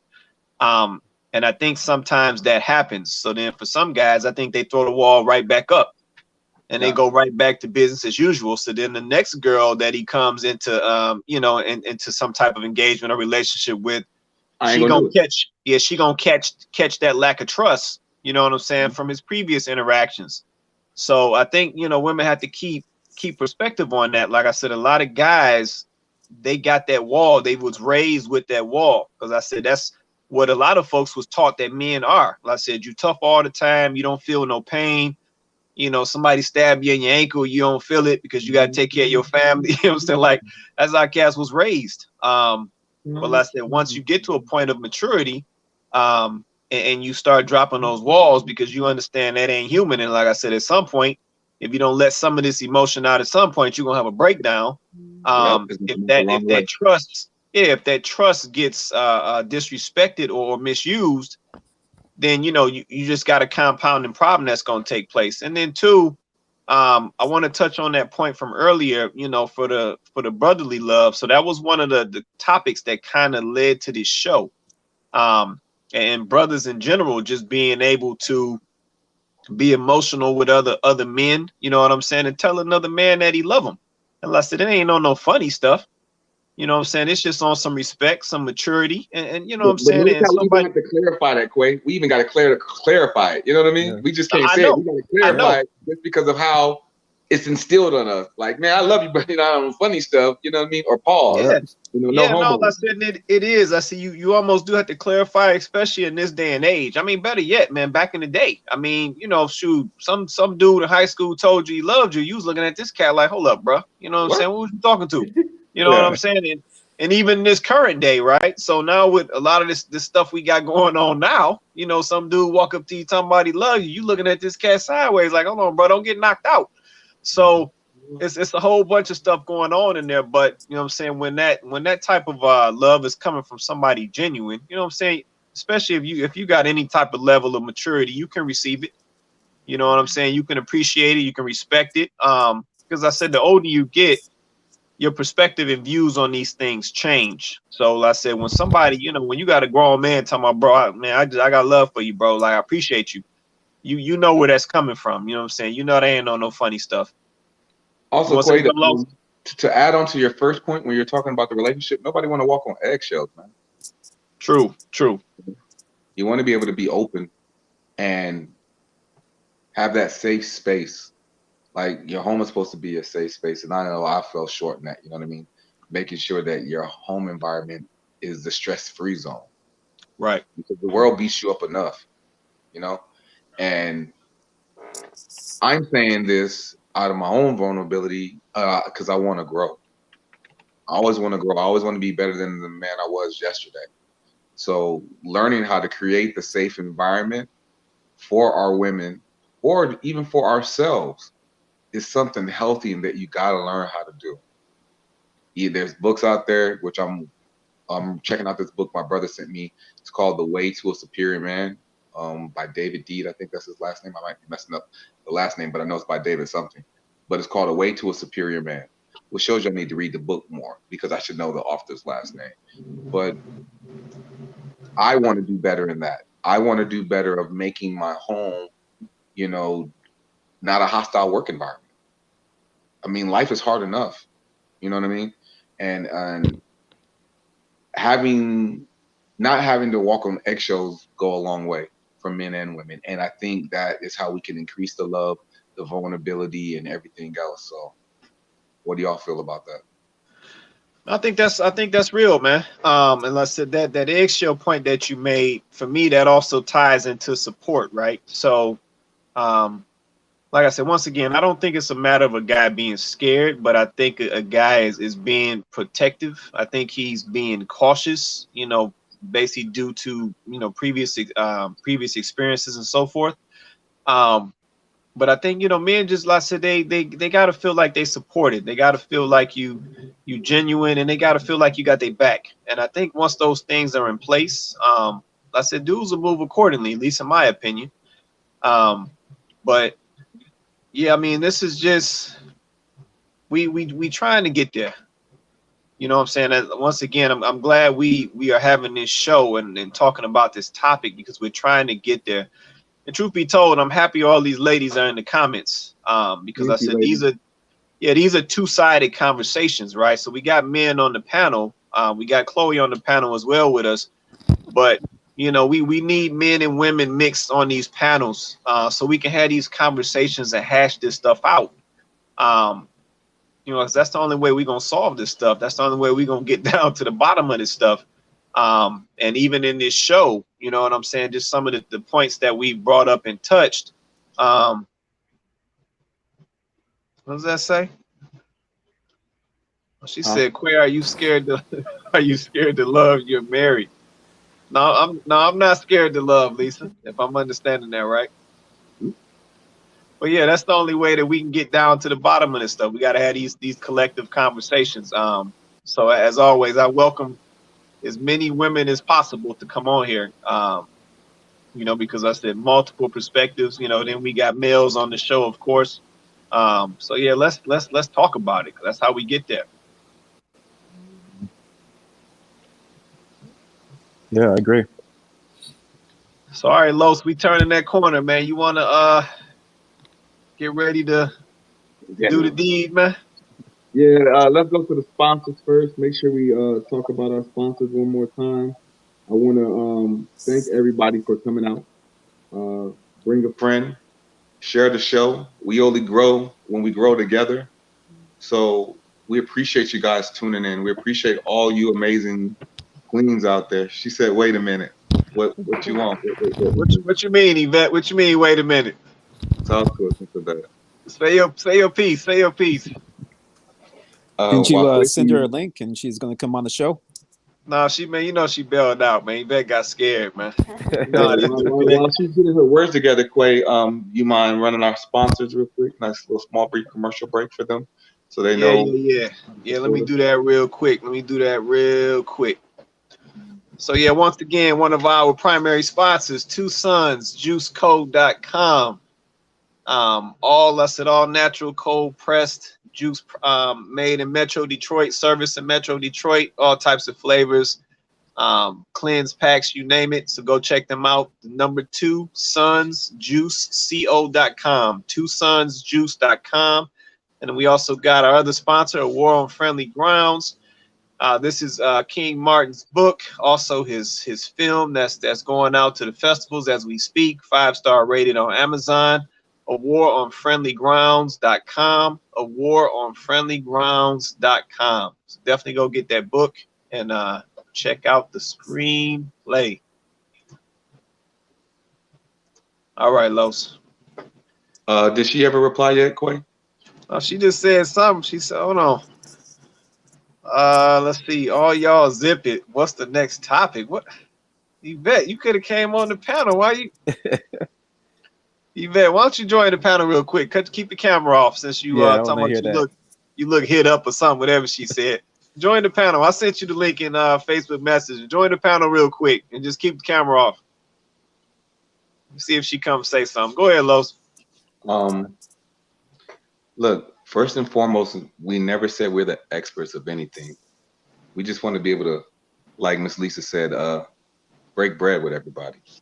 You know, we want to be able to have our conversations that we want to talk about, but you know, sometimes you just can't find the right people to come across that conversation. Or not only just come across the conversation, but find a safe haven where you could be vulnerable enough to say what's really actually on your mind. And that's what this platform is all about. It's a safe place where Can you I see. can I give a closing remark after Carlos? Yeah, go ahead, give your closing remark. Go ahead. I'm sorry, I have to always. You don't have to be gotta call sorry. you Just Wait a Carlos. minute. I thought she said she was stopping by. That was like an hour ago. I'm sorry. I know, y'all. It's and it's horrible. Once y'all get me started, I can't stop. I just can't stop. Go ahead, Miss Price. But no, I really wanted to come on for real, guys, because I wanted to ask you guys a couple questions I asked you, but I also wanted to really speak to the ladies because, like for real, ladies, like I'm like really 6:30. passionate about this. Like I really am passionate about this because I see this is a real problem. Like you guys, for real, like this, I'm really passionate about this. Ladies, please understand that we have been, as women, conditioned and almost brainwashed to turn against our men. You have to understand that movements like feminism and the introduction of welfare and get the man out the home or he a bump daddy, friends of the court, like all of these things, and I can keep going and keep going, has contributed to us having a negative view of our men. Now, I'm not going to say there ain't some deadbeats out there, okay? Like, I'm not saying that. Because But there at are. the same time, there's some really decent men out there. Maybe they're not ready made, they're not pre-packaged, but there's some decent men out there. Shout out to And I'm Peter. saying this because I know I've Thank met you. them, I've talked to them, I've come across them. Hell, some of them in my family. Like I just need y'all to understand Well, that this is a real thing, and we have to stop having such a negative viewpoint because meanwhile other nationalities are loving their men, loving their women, procreating, continuing their nationalities and growing their communities, working together. Meanwhile, we have literally allowed society, and if you don't think this is a thing, then we should talk. That might need to be a topic. We have allowed society to literally break down the family structure amongst the Black community to a point where we got to get on here and talk about our Black men scared to love.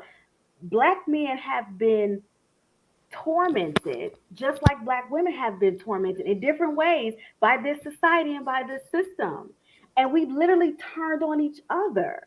We've literally turned on each other. We've turned all that anger, all that fear, all of that PTSD, everything. We've turned it on each other. And now this is what we have, right?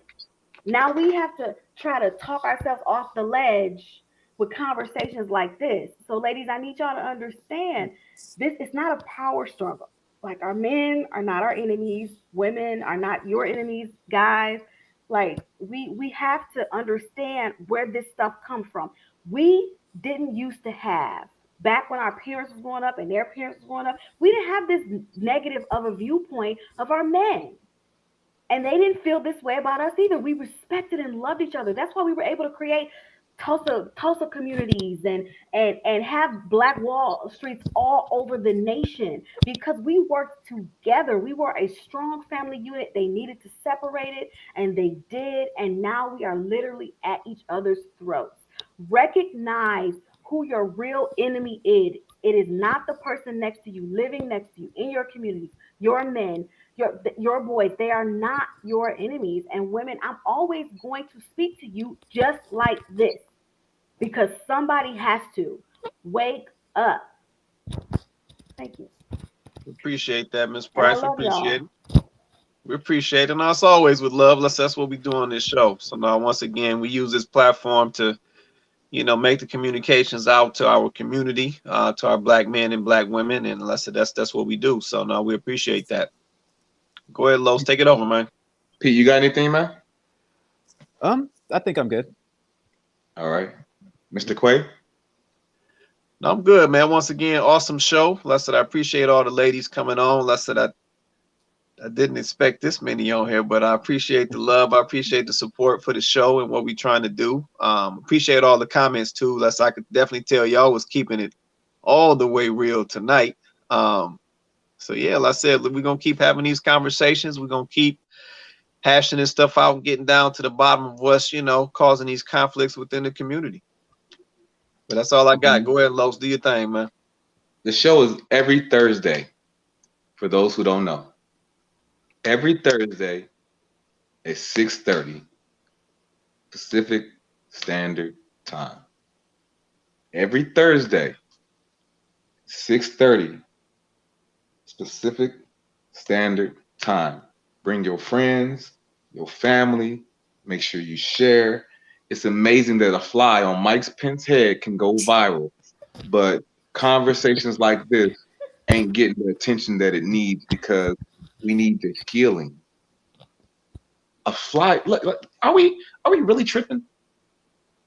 A damn fly went viral. Fly, bro, viral, man. I think he got a SAG union contract or whatnot. A fly went viral, y'all. A damn fly. Like we ain't never seen a fly before. It Like was we ain't funny, never seen a though. fly land on somebody before. It was A funny. fly went viral. But we can't have healthy conversations and healthy dialogues that can actually create healing and create change that we want to see go viral. And ain't nothing wrong with us. It's like we love the poison, we love the craziness, we love the shit from the fly because flies are attracted to shit. We love to share the shit, but we don't want to share something that can be healthy, helpful, not only to you, but your future. Is there something wrong with us? All right, y'all. Fellas, I understand that we done been through some things. I understand that we've been oppressed. I understand that we have slavery PTSD. I understand that we've been conditioned and brainwashed to hate black women, especially with colorism and everything else. We've forgotten who we are. Facts. We do not wear the crowns that we're supposed to wear. We are engaged in sports. We're engaged in music. We're engaged in everything else except for who we are supposed to be as men. And we got to do a better job at that. Facts. I understand that we might be scared. I understand we might have our fears and we might have our reservations. But in order to create a better future, we got to be willing to conquer that fear and conquer ourselves to be the kings that we're supposed to be. How can we ask a woman to be a queen or to be all these things that we need when we're not being the man who we're supposed to be?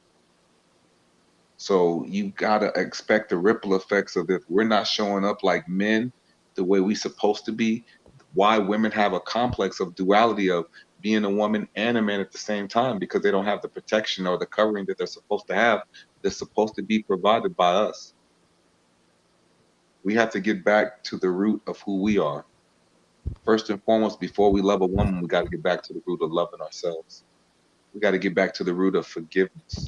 We got to get back to the root of looking in the mirror and understanding what we're looking at, who we're looking at, where we're going, and where we want to be. Because when we find the essence of that, that's how we can find the true essence of the woman that we want to attract in our life and take care of them and love them the way that we want to love them. We're out of order with ourselves. We're out of order with God first and foremost. Let me put that order back right. We're out of order with God. Not trying to push God on anyone with your higher power, your higher being, something higher than yourself. We're out of order. We're not spiritually aligned. Then we're out of order with ourselves because we look in the mirror and we tell these lies.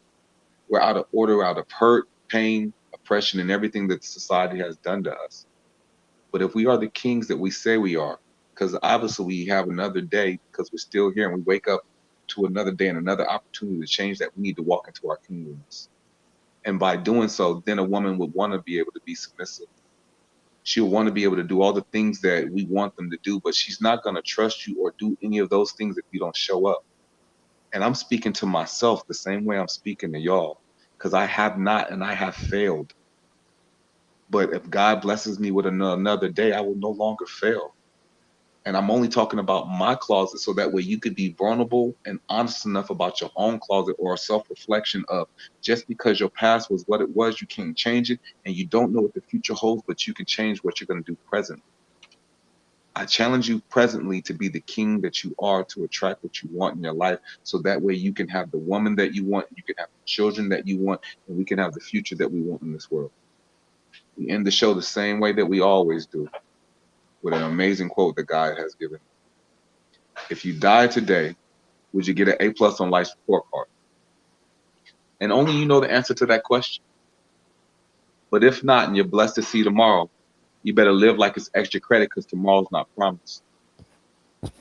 Where 6 degrees of separation from loving each other, from making better choices, but we're addicted to poison. Every opportunity that you wake up is an opportunity to change your future. But it's the closer day to your grave. So what are you waiting for? Be great with every breath you take. Love somebody, forgive somebody, and move forward in life. Be the kings that we are, so we can attract the queens that we want and give them a safe space to be as feminine as they need to be.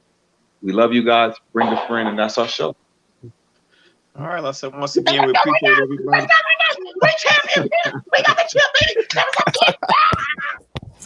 We appreciate everybody joining us tonight for the show. Let's say a special shout out to Chloe Price for coming on the panel with us. Let's say she wasn't scared, so she came on the panel. So we appreciate you as always. Shout out to Lisa Finney, Yvette Wright, Natalia Keith.